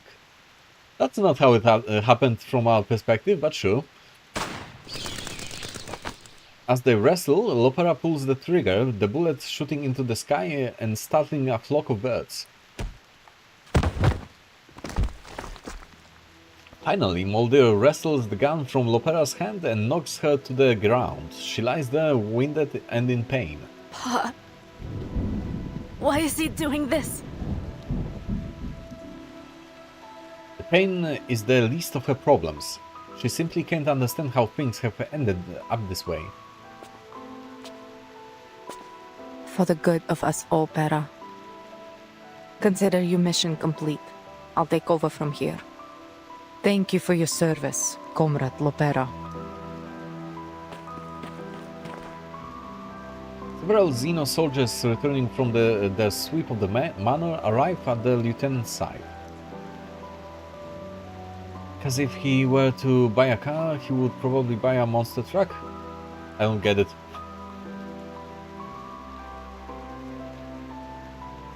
That's how insecure he is deep down? Ooh, I'm not sure who you are referring to this time. What's going on? You mean Igor? Is he? I'm not seeing him that way, but sure. I'll handle this. Take the blind lady and retreat. Make sure she's safe.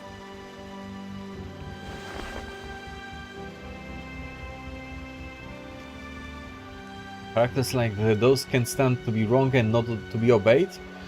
That's probably true, but that comes with the grounds of being a commander in the army, honestly. That's the kind of people that end up being the commanders. The doctor offers no resistance, weakly surrendering to fate as she's taken once again. Moldy looks down at her fallen sister, her gaze cold. I am sorry it has to end this way. She raises her gun, aiming at her cherished sister. Farewell, Pera. Are you really going to pull that trigger?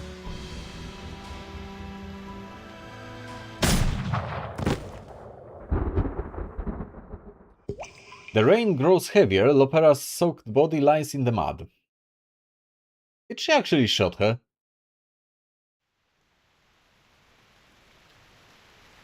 Crap! Has something gone wrong? A lot of things, actually.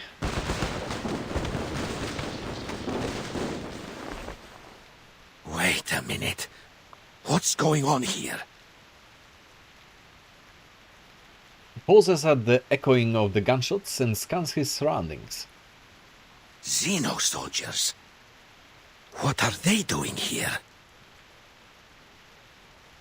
As an experienced soldier, he knows not to act rashly. In the distance, a young female officer leads the soldiers and Dr. Dolores away. Dr. Doris, excuse me. But there is no sign of Lopera. That's the doctor, isn't it? She is. Why isn't Lopera with them?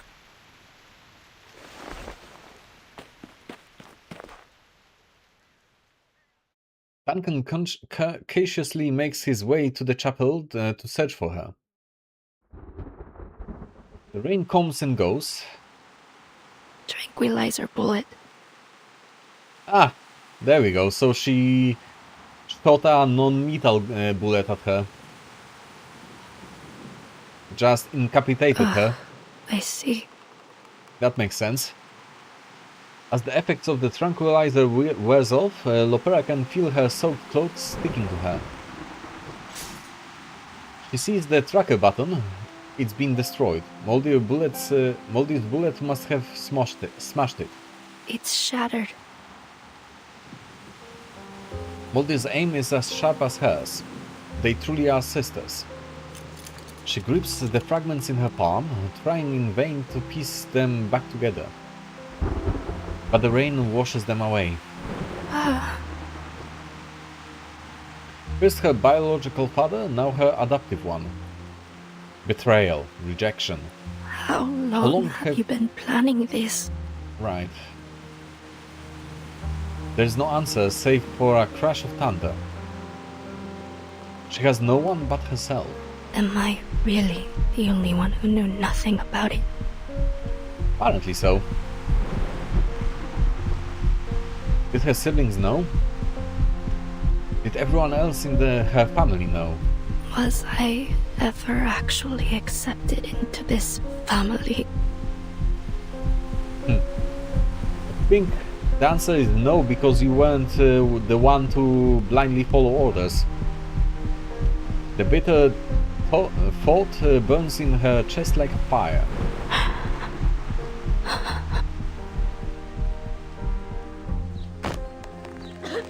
She forces herself up, her arms shaking as she heaves her body upright. Tears, rain, they both become one. I have to tell the timekeeper. I think the timekeeper kind of knows already. Mierda! She pounds the ground, splattering her fists with mud. From the shadows of the trees, a familiar figure emerges. It's Duncan. He's running over to her. Lopera! Finally, some good news. Well, good is a relative term in this case. A way to dodge the censorship, use another language? Honestly, they are doing this a lot, and they used some swear words previously, at times. And wasn't Lopera Brazilian? I think she was, maybe? I don't exactly remember what nationality was she. Duncan, you're okay. We have to hurt.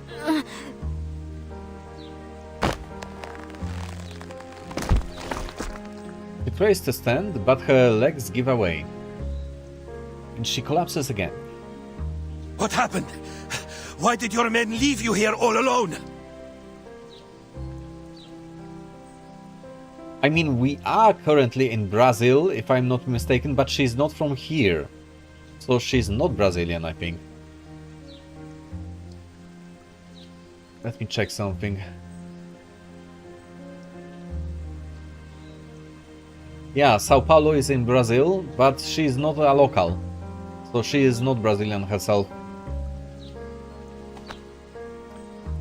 He supports the weakened Lopera. She gives him a sad smile. Hurry back to the residence. It's Igor. He... She can't bring herself to finish the sentence. The sky clears, and the heat of the blazing sun washes over them once more.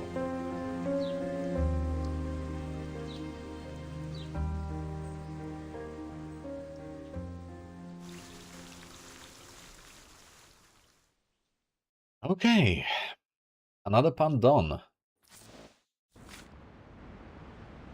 So now part 21. Pair of long-barreled revolvers that once accompanied sisters through countless afternoons at the shooting range, or rather former sisters. This is for Lopera, I'm guessing. Right. This one of mine rarely won against the other one in training, even during our last session. Sisters are overrated anyway. Well, it still hurts, probably. Betrayal always does. Hey, Ground Zero, part 21.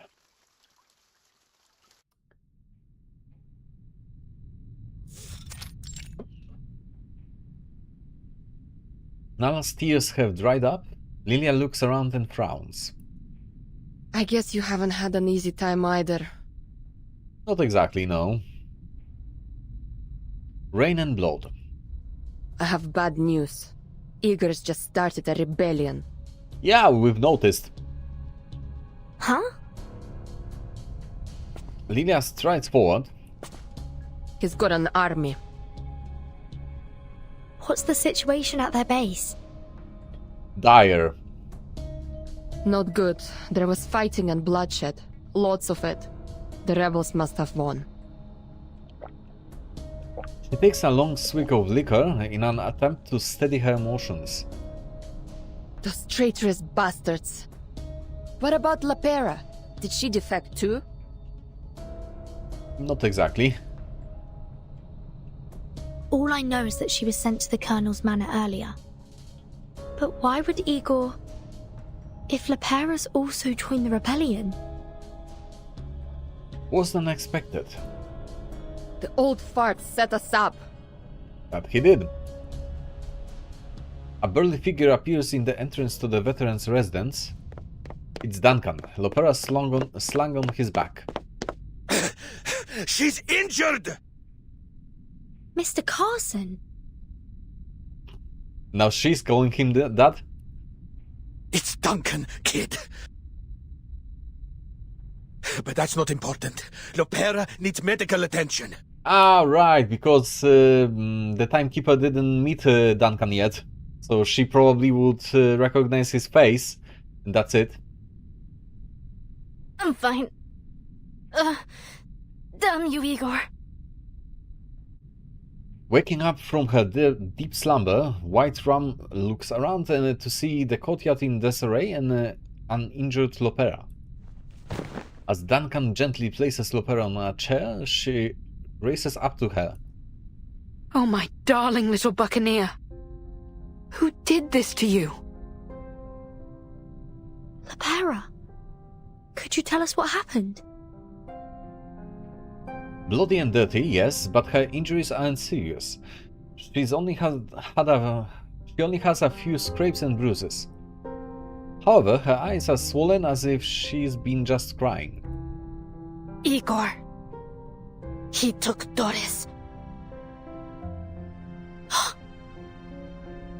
First, Xeno soldiers try to take Kimberly, then Igor orders the kidnapping of Dr. Doris. So, are you going to go after him? Honestly, at this point, I don't think we should. Yes, but you should stay here. Igor still wants you. Igor mustn't succeed. We'll come back for you later. Okay. What now then, Capitan? There are no Foundation branches nearby. If we request reinforcements, they'll be too slow to arrive. Yeah, exactly why I'm stating that we shouldn't pursue him at this time. Then we go ourselves. That's stupid, Vertin. You are not stupid. Don't be stupid. Count me in. I have to talk to Igor. And tell him what exactly? He owes me an answer. Lopera grits her teeth. White Rum, Could you take us to the Xeno base? Anything to save the duck. Anchors away, mateys.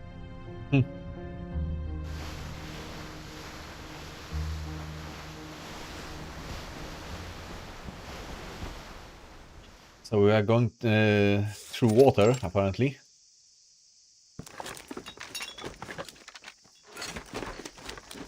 The white rum, its contents is very blue. I think that's the name of the ship inside, if I'm not mistaken. Because it's an actual full-size ship that's shrunk down into the bottle.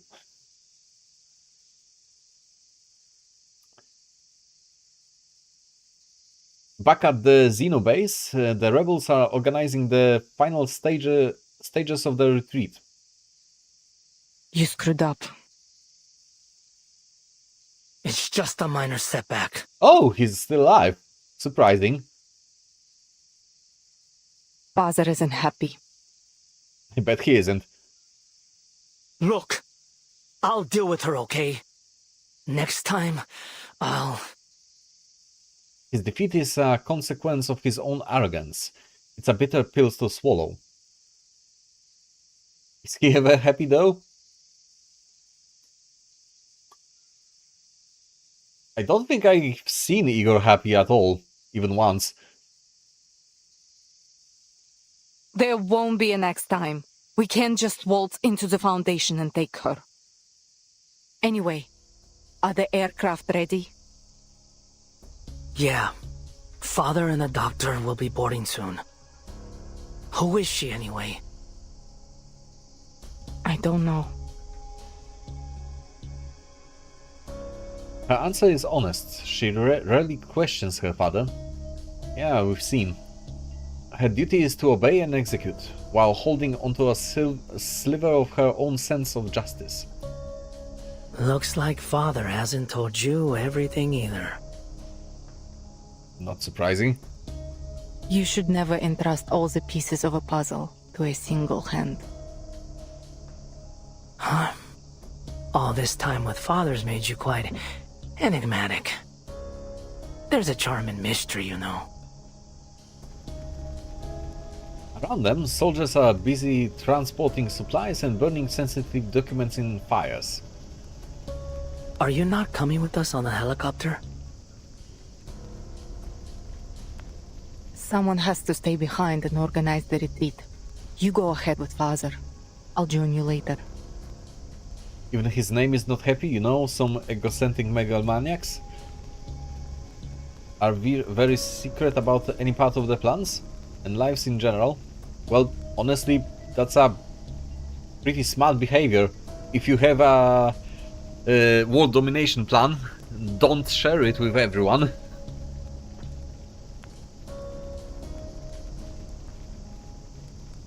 Sometimes I just don't understand you, mon dear. Oftentimes, I don't understand myself either.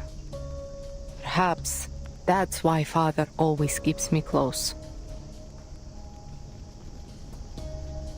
Just get going. I'll take up the rear. The sound of gunfire echoes from outside the courtyard. But she pays it no mind. Whether it's an internal conflict or counterattack from the Foundation, it doesn't matter. Ma'am, we're under attack! Don't get entangled with the enemy. Focus on the evacuation. How many hostiles are there? 3! And the sailboat! That's an amazing report. We are being attacked by 3 people and a boat.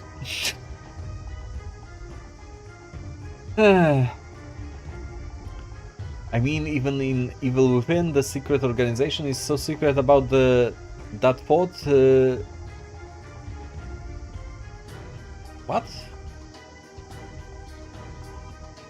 So secret about that. Through the first game, even the devs didn't know their plans, right? I mean, a sailboat? What is this? The age of exploration or something? You might be surprised. One of them is The flying boat is some kind of magic. aircraft. Oh, she's fast!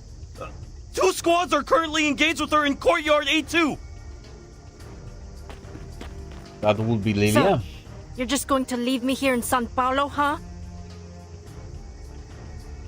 2 rebels break through the defense line and rush over to her. Where's Igor? Her hands are bloody, the muzzle of her gun singed red from the repeated use of her arcane skill.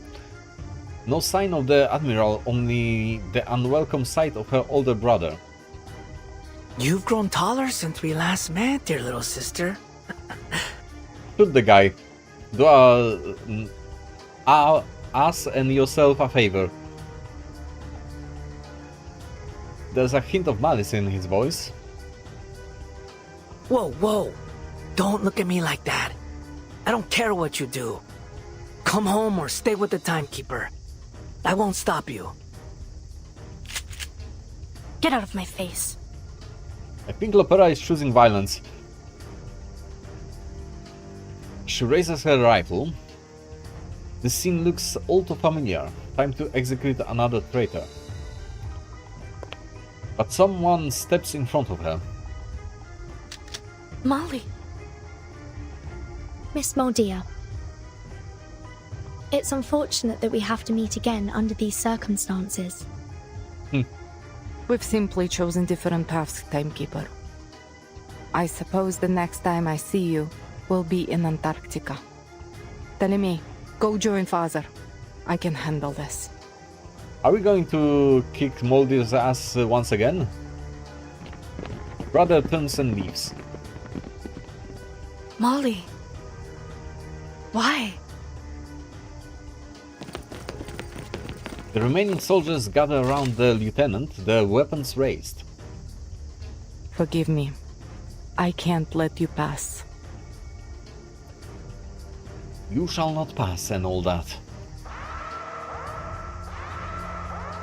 Moldy issues a command to her remaining soldiers. Soldiers, take aim!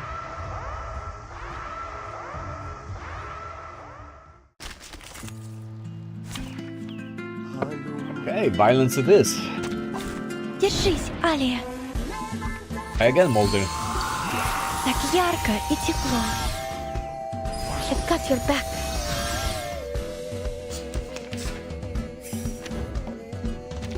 What on earth? We are soldiers. It's our duty to follow orders, not question them. Skip one. Molly. Hold the entrance at all costs. They must not reach the Admiral. Right.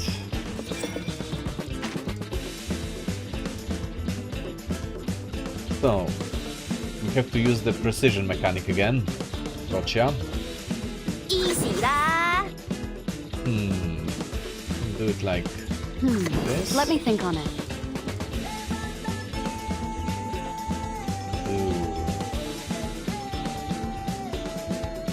Or maybe take a deep breath. And that. Copy that.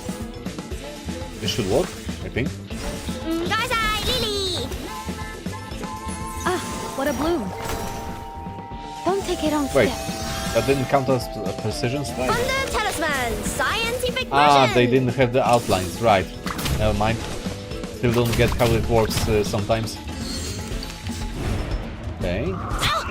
So, Moldir is gone. Так ярко и тепло.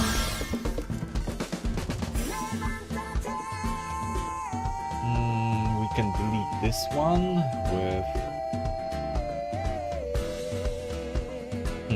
I should rewrite the cards like so. And we'll do something like that. Relax. There we go. This one gets stunned. We have no other applicable attacks for now. Hold your breath. That's it. Thank you for your cooperation. One's gone. Thunder to me. The stars were just out of reach. This will miss.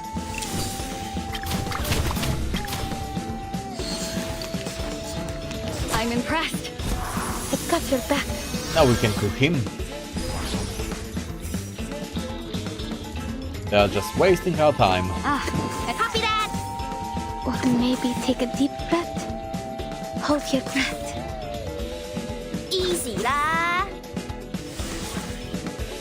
Rise. And he's gone. 梗係我捉你，唔係你捉我啊！ The battle ends. Not one of Moldy's soldiers has survived. 07. She falls against the wall, blood oozing from her forehead and shoulder. Faced with her sister's gun, she cannot, or perhaps doesn't want to move. The sorrow in her eyes as her gaze meets her sister's. There's sorrow in her eyes, excuse me. I don't ever want to see you again.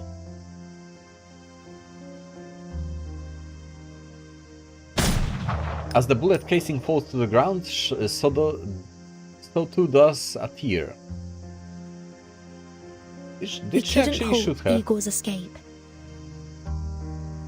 More rebels came at us following the gunfire, and we were forced to flee the base. So that accomplished effectively nothing. We failed. But did they shoot Moldir?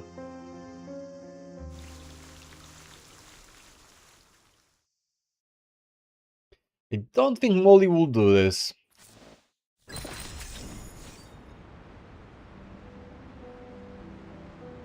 I mean Lopera, excuse me. Right. Molly was the nickname for Moldir. Mistook those two. Okay. The Roaring Forties.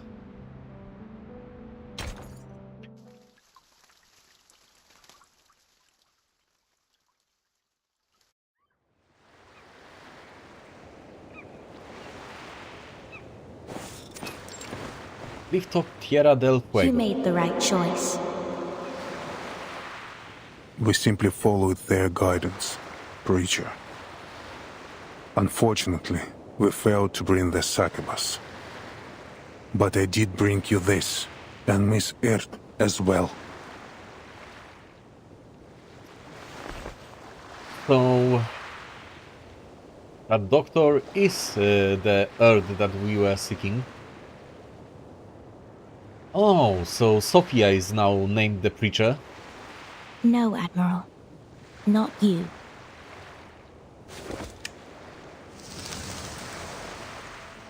Us. We all need the miracle they bestow.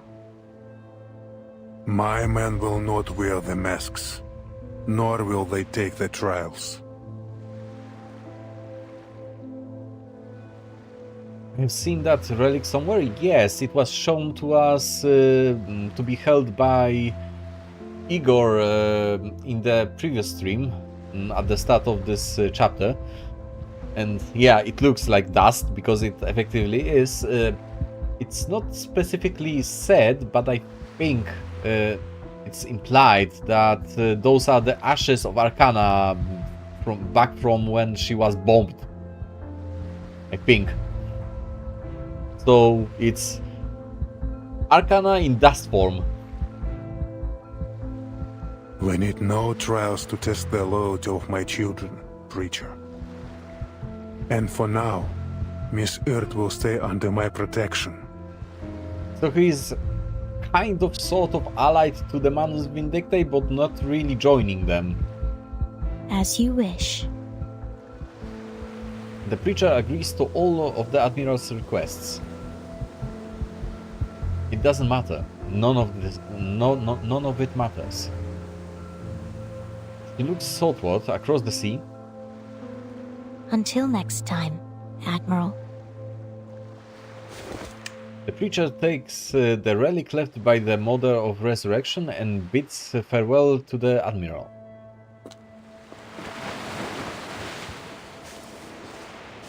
Father,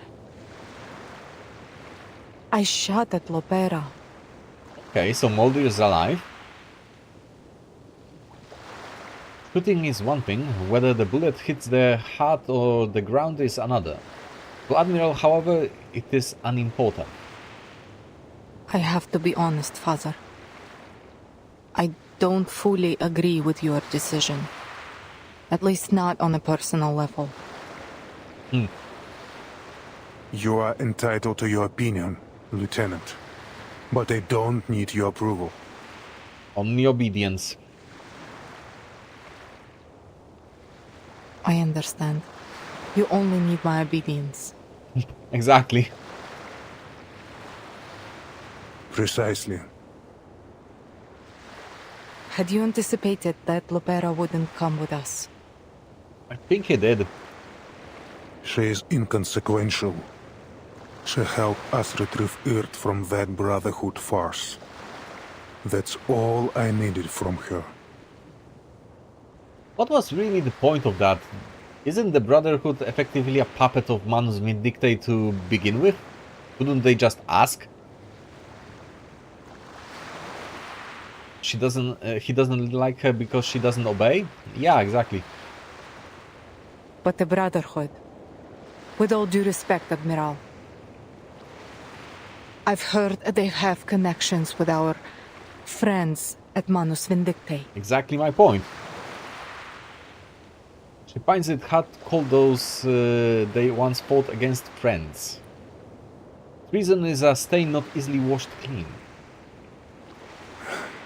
I thought you'd make the same choice she did. Huh, okay, so he expected Moldir to also leave him.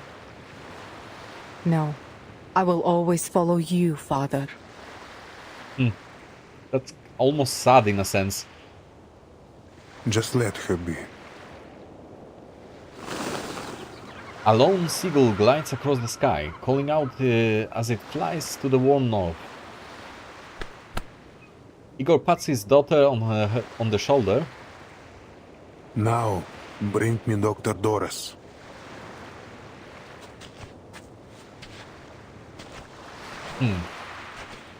Father.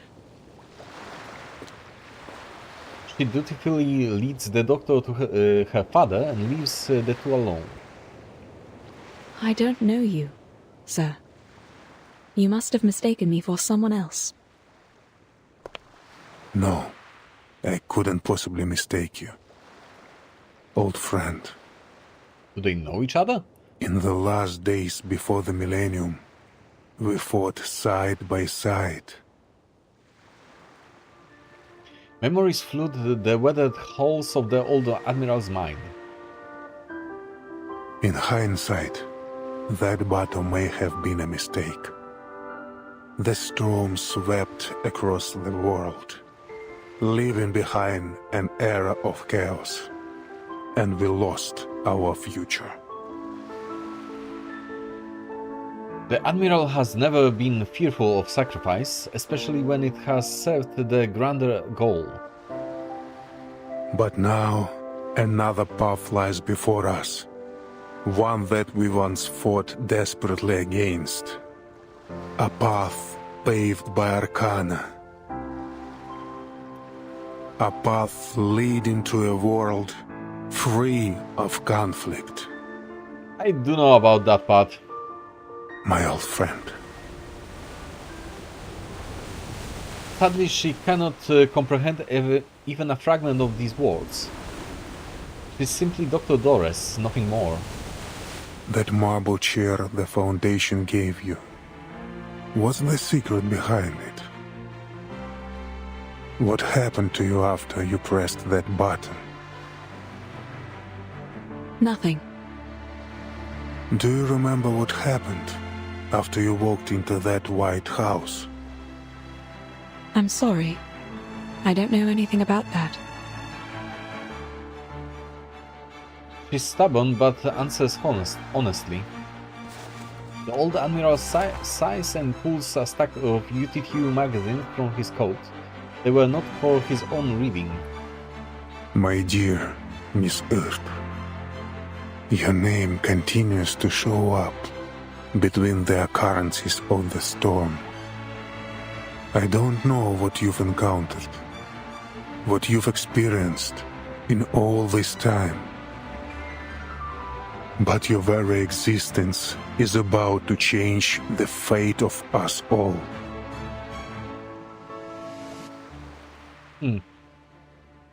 So she lost her memories or something? And she doesn't know who she is? I would guess so. Okay. So we have 2 more parts. Before we continue, I'll take a short bathroom break. So be right back.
And I'm back.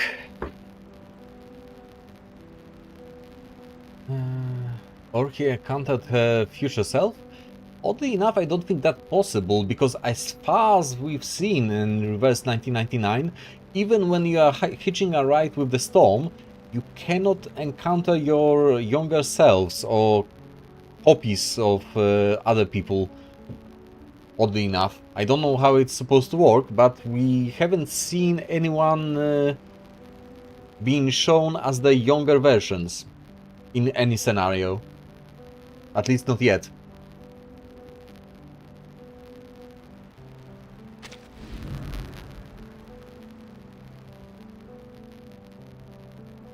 In every storm she becomes someone else, but the same person at the same time? Cannot exactly process that, but I'll believe you on your word for the time being. I guess this will be explained as we go. A strangely shaped typewriter, the only weapon this doctor had in her battle with fate. Okay, so this is for the good doctor. The last piece of the puzzle. Cholera, malaria and countless other maladies, some yet to be named and by the medical community. Weave their way through these streets, touching everyone, human and arcanist alike.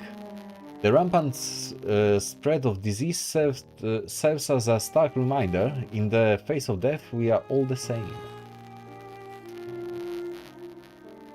In the labyrinthine allies of the favelas, life is a tapestry of shared hardships. Here, poverty and destitution knows no boundaries, affecting all, both materially and spiritually. The root of disease may not lie here, but the sorrow that fuels the bloodshed in the streets certainly does.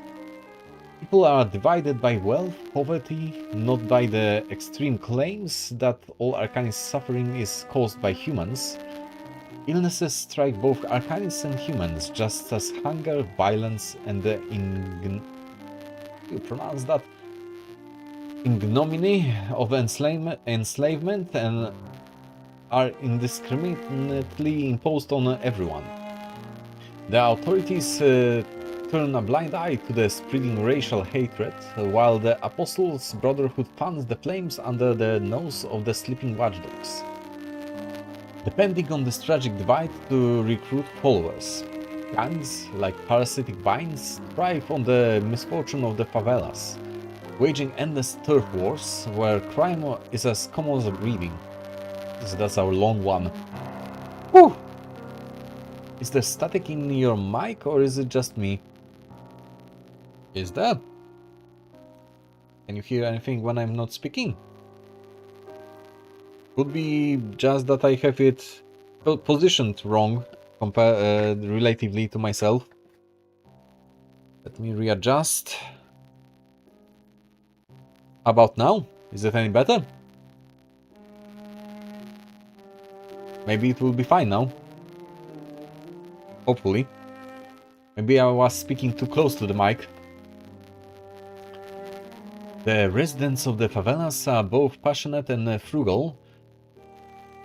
Poor yet generous. They will share the meager food with you. Thank you with a crumpled cruceros and genuine tears for saving their child. And yet, they will draw a knife over the unsatisfactory price of a fajola. Okay, weird. Let me check on the stream myself. How does it sound?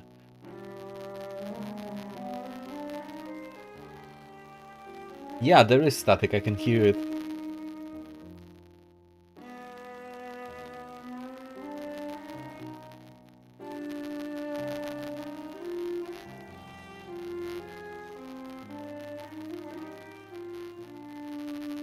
Weirdly enough, this is not coming from the microphone. Because I've unplugged the microphone for a second and the static was still there. Is it haunted? Because honestly, I have no good answer. Now it's gone. Ghosts. Okay. I think now it's fine.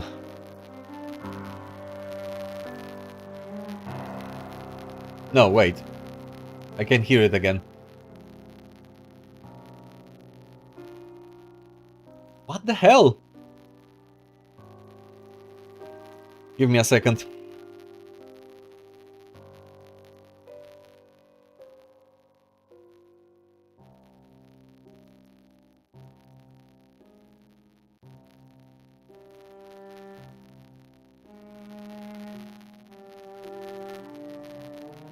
Okay.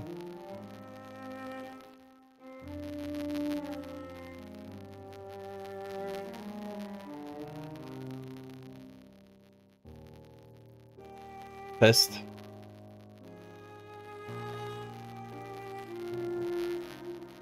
Huh. Okay, I don't know what's causing this. Neither how to fix it right now.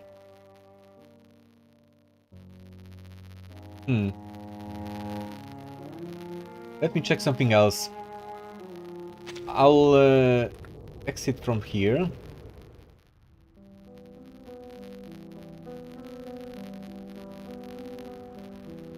And change the window that is being recorded for a second.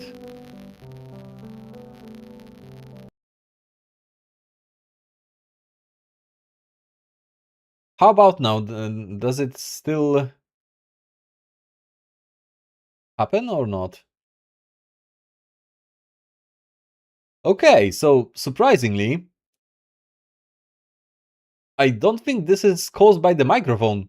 This is somehow caused by the game itself. Because now that the game is not being captured, the static is gone. Let me check now. And now there's no static, I don't think. So the OBS was doing some weird interaction there. Okay, I think it's fixed now. I had to reselect the recording window and that fixed it. I've got no good explanation for this. Hey, let's go back to that recollection. Where did we leave?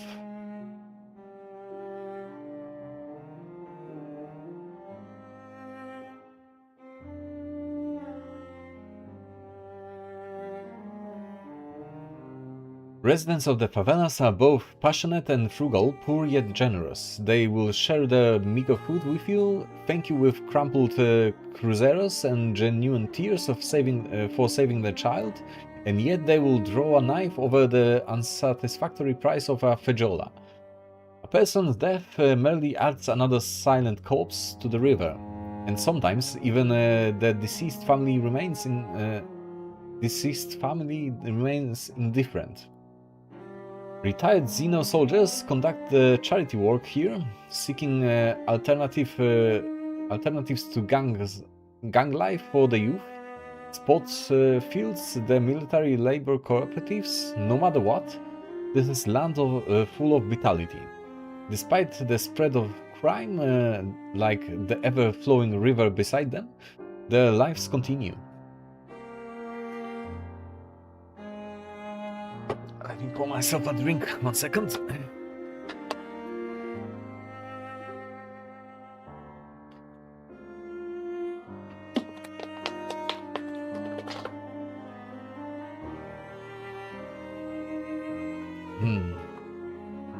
This hellborn ship still sails through the troubled waters of Sao Paulo's fate. As it did before I arrived here, and perhaps will continue to do so long after I leave. All of Latin America suffers because of its imbalanced wealth, and is torn apart by insatiable greed. One person's poverty is another's feast.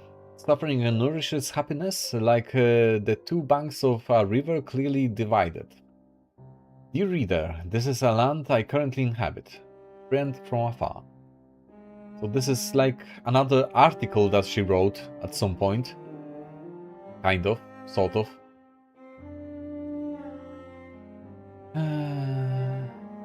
Like Martina after the storm, now she's a doctor, but in every storm she's Earth.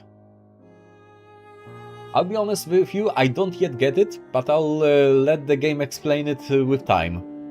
Guess we'll see. I'm still not clear on every effect that the storm can have on people, so I guess I lack the data and context still.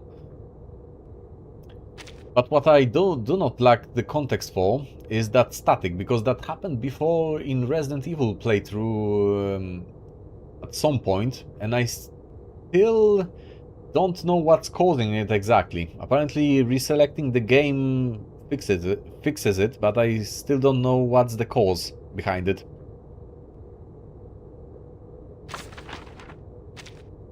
Okay. This is them. I have some news you'll be happy to hear. Do you now? I'll spare you 1 minute. 1 minute is all I can give. Trust me, you'll wish you had more than a minute for this. It involves a mutual friend of ours, a long-lost acquaintance you've been searching for. Doctor, writer, she goes by many titles, just like you and I. Sadly, in her current state, her brain capacity is limited. Well, that's rude. It's just like after that fateful battle ended. Few survived to remember her awe-inspiring feats. Now, this kind-hearted doctor has become a crucial part of another wicked scheme, of which our dear Admiral is well aware. What scheme? I don't know yet. There's no mention of it in the reports. I do have some speculations, however. Lay it on us, Mr. Narrator. Those troublemakers have been focused on nothing but cultivating chaos and fanning the flames of conflict, paying little attention to the scale and extent of their intended retribution. Now it seems they've realized the uncertainty of this approach. Drastic, volatile retribution won't get them anywhere. To reach their destination, they must forge a new path, even if it's more arduous and perilous than the last. Go on. Your minute's up. Time certainly does fly, doesn't it? Apparently so. I'll be back when there's a new development. Stay alive if you can. I'd like to keep reading reports for you. Alright, another message from the narrator. The final curtain.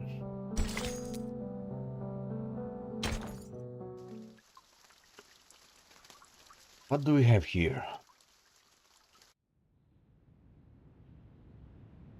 We're back at the Foundation.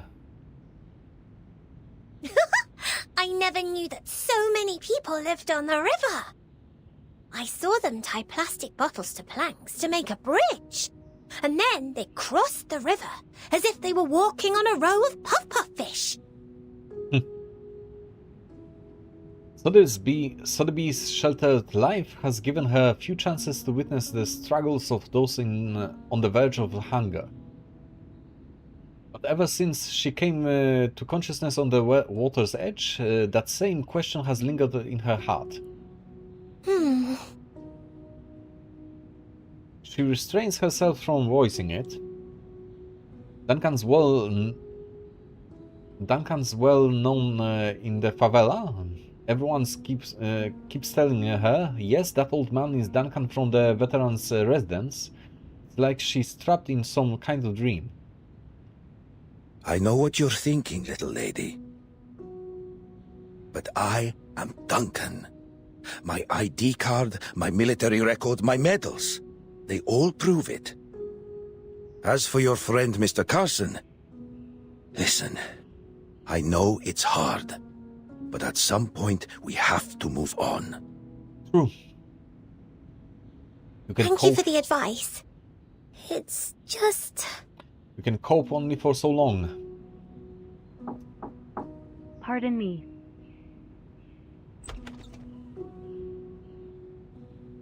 The Foundation staff member gently pushes open the door. My apologies for interrupting. Miss Sotheby, I heard about what happened in the favela.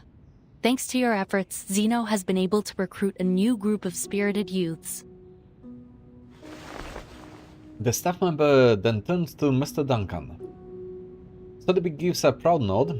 She's more than just a pretty dress. She did her very best to help her friends in the favela, while the others were busy with their mission. Mr. Duncan, we need to record your information and cross-reference it with that of Mr. Carson, who was lost during the storm of 1929. It's bewildering, isn't it? How could there be another Mr. Carson?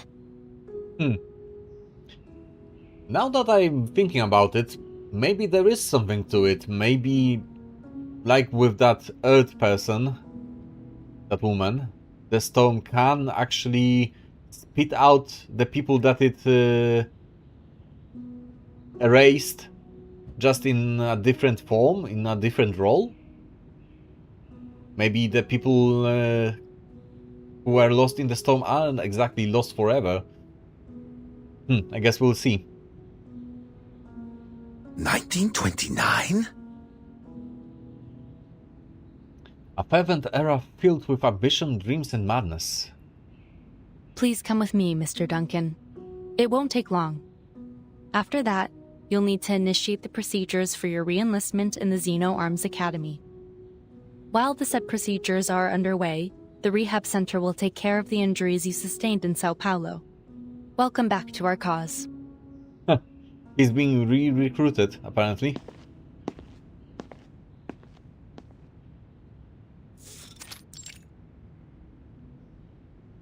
There have been many cases like yours. Were there? Politicians, singers, the list goes on. The Foundation compared them to photos from the 90s. While their appearances had changed, they were undoubtedly the same person. Oh, interesting. Okay, that's new. These words leave Duncan feeling puzzled. This place is strange, and their language is even stranger. Hey, isn't that Lieutenant Lilia? Lilia is sauntering down the hallway, swinging on her flask. This is an alcohol-free zone, Lieutenant Lilia. Please try to follow the regulations. For Lilia, every zone is an alcohol-approved one.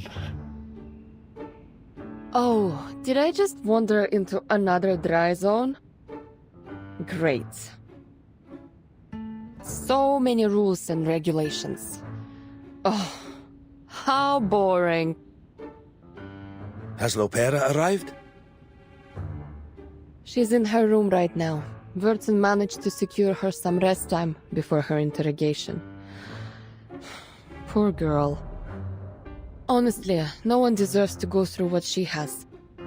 So, I'm assuming that we are adopting Lopera as well. It's even worse than being cooped up and buried in paperwork. Clerical work is essential too. He gives an awkward smile to this mockery of her work. Lilia cheerfully pats her on the shoulder and turns back to Duncan. Well, good luck, Comrade Duncan. Don't forget to stretch your hand between signing papers. He'd rather ride her red 38 until her legs went numb than be stuck in an office all day. You also need to write a report, Lieutenant Lilia. Our executives are quite curious to know how you managed to escape the rebels' custody. With great difficulty. Also, she was let go, effectively. Moldir, the woman in charge of the base, had one of her guards release me. Moldir's orders saved Lilia's life? You mean to say that Moldir, the lieutenant who's joined the rebellion, set you free? Yep, she was undecisive like that. I think so. At least that's what the guard told me. Lieutenant Moldir asked me to help you. Take care. I'll be sure to make note of that. And of course, please specify this in your written report as well. This is very important, Lieutenant. Write the goddamn report, Lilia. If she's having doubts, then we may still have a chance to win back Igor's rebels. Or at least some of them. Yep.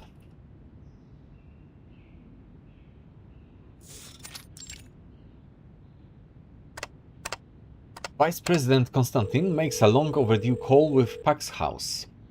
With the Pax House. We haven't heard from her in a while. Igor fooled us all with his rebellion. It's been confirmed that the Dr. Doras he took is none other than Ms. Erd. The motives behind his actions, however, are still unclear. While only a small number of the Xeno soldiers chose to join his rebellion, I believe it is necessary to urge the Xeno Arms Academy to strengthen the discipline of their members. She removes a white chess piece from the board in front of her. No need to worry about that. Xeno will handle it themselves. If that's your judgment, then I have no objections. On a separate note, Moth, our mole planted within Manus Vindictae, has sent us some new information. The Manus are sending supplies, personnel, and weapons in huge numbers to the south. It appears our suspicions were correct. Manus Vindictae is preparing a ritual to draw forth another storm. So they effectively can just initiate the storms at this point. The location of Jerry Wilson provided by Miss Lucy confirms that the Manus are moving toward Antarctica. Additionally, it's now clear that some of the arcanist organizations, including the Apostles' Brotherhood, have been assisting the Manus through criminal activities such as smuggling and human trafficking. Yeah, the Apostles' Brotherhood is effectively a front for Manus Vindictae, a recruiting front. She advances the black pawn on the chessboard. All very valuable information. How's the timekeeper doing? She's stable. It's worth noting, however, that she brought back a succubus from the Manus. She requested that we revoke the arrest warrant for the succubus and grant her all the rights enjoyed by Team Timekeeper, in accordance with the Storm Reformation Manpower and Discipline Act. Yep, she has been adopted. Do not touch. She's ours. I've consented to her request. Excellent. She's the ideal person to keep watch over the succubus. Very good, sir. About Igor. The late Admiral Igor of the Xeno Arms Academy will be duly honored in the headquarters Hall of Merit. What do you mean? Are you pretending that he's dead? His great achievements and remarkable service deserve to be remembered. That's all for now.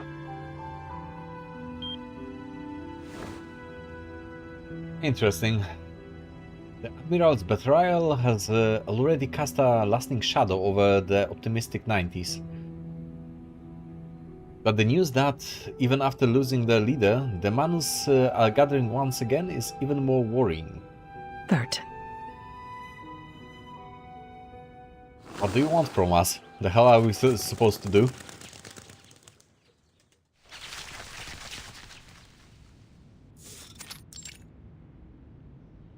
London, Lima, Ushuaia. The Foundation's reports detail many causes like Duncan's. Really? One familiar face after another turned into someone else. The storm has brought everyone with it to the bright and hopeful 90s. A report from Colombia. The mugshots of Pablo Emilio Escobar Gaviria do not match those archived. Similar anomalies have appeared for other notable figures. I wonder if this is the case just with this one storm that jumped forwards, or was it the case before with the previous storms?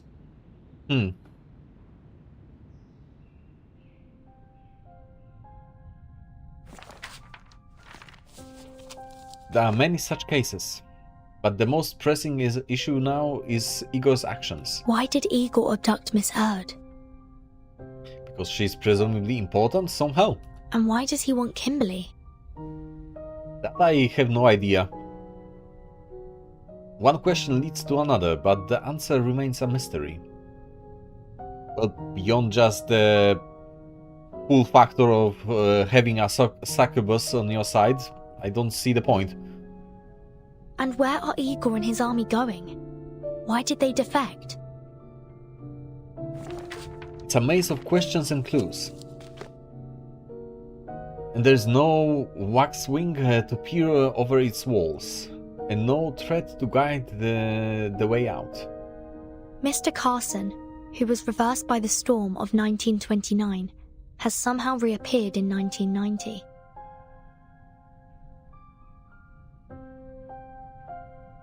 If only there were some way to look beyond the towering walls of this maze and see things for what they truly are. Or maybe there's more to it. Person pulled under by the river isn't always swallowed. They often wash up on another shore. Right, so maybe the storm isn't killing people, it's just throwing them around in time. Scrambling their memories and just spitting in and out. There, randomly. Possibilities, more possibilities.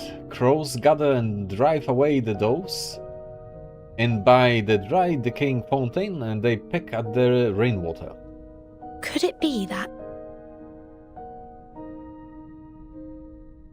And they are leaving that unsaid. She makes a bold guess. The storm doesn't kill people. At least, not physically. Right.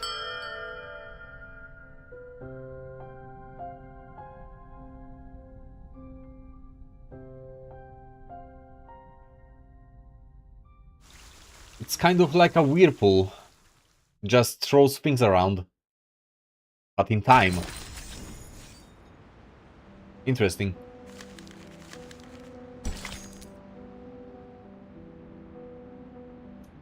Part 24, the last one.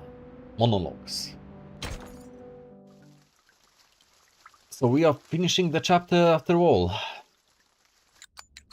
Lopera picks up her gun and loads the bullets one by one. 1, 2, 3. Well, she isn't looking all that well. There are no enemies, no targets, no opponents. She has never raised her gun so aimlessly before. Yeah, not everything can be solved with a gun, apparently. She's lost, like a hunter in the wilderness with no place to go and no home to return to. Shots on target. 3 bullets are shot, but they leave only 1 hole. 1, 2, 3.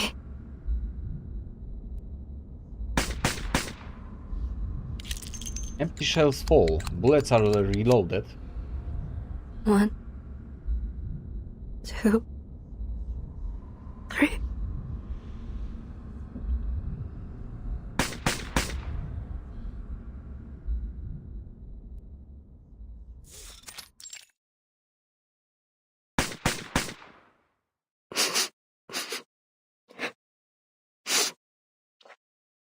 The room is riddled with bullet holes. Yeah, I don't think the Foundation staff is going to be happy about that one. Lopera is numb. He mechanically pulls the trigger. The gun doesn't respond. Lies. Deception. Betrayal. She loosens her grip and the revolver falls to the floor. You planned to kick me out. Right from the very beginning, didn't you?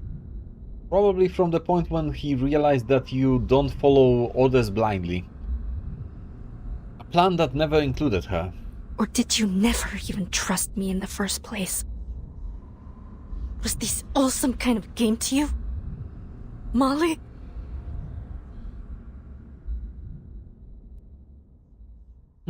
She's lost and alone. Nothing but herself and the hollow sound of the wind blowing through the window. She drops to the floor and curls up against the wall. Why?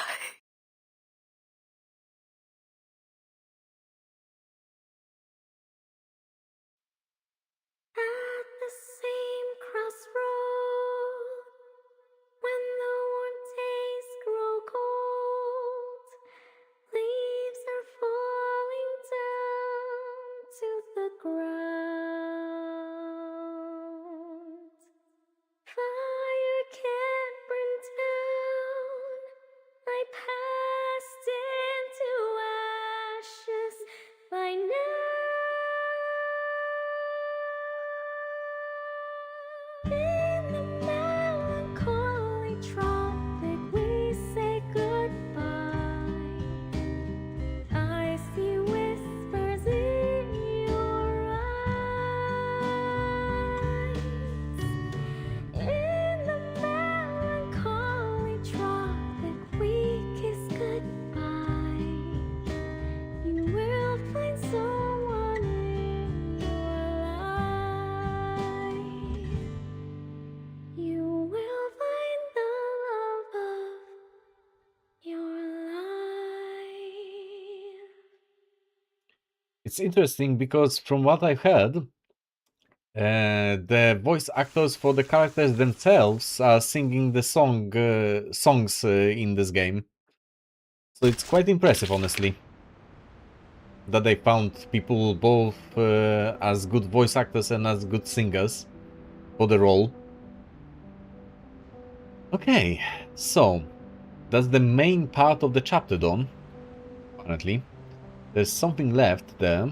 The sails down the river of time from the golden age of piracy to the end of the century. The White Rum's travelogue is now available. What the hell is this? So like a side quest of sorts. So maybe we'll do this on the next stream on Friday, before we jump into anything else.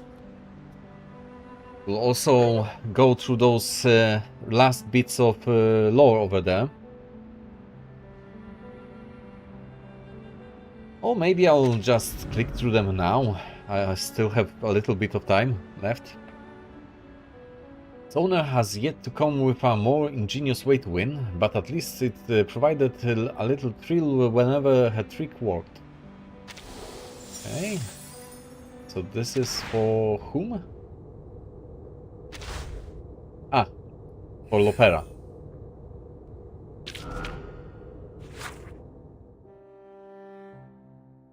Ooh, this is a long one. Okay, so we'll read through Lopera's backstory on Friday's stream, I guess. I'll save it for now.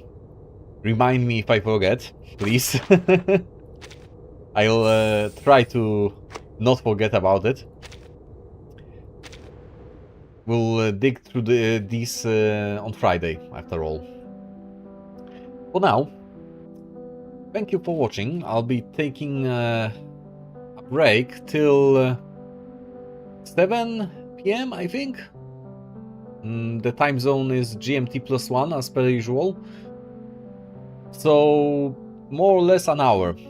I'll have to finish up something quickly, make some time to eat something, and I'll be back with the Evil Within stream.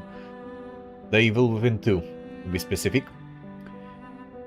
If you missed anything from the stream, I recommend checking out the VOD on the YouTube channel of mine, which is linked in the Twitch description and also is available under the chat command of exclamation YouTube. And the upcoming stream schedule for Friday is available on my Discord server, also linked in the same way in the description of both YouTube and Twitch channels. And you can use the exclamation Discord command to get the link directly. Again, thank you for watching and see you again in more or less an hour.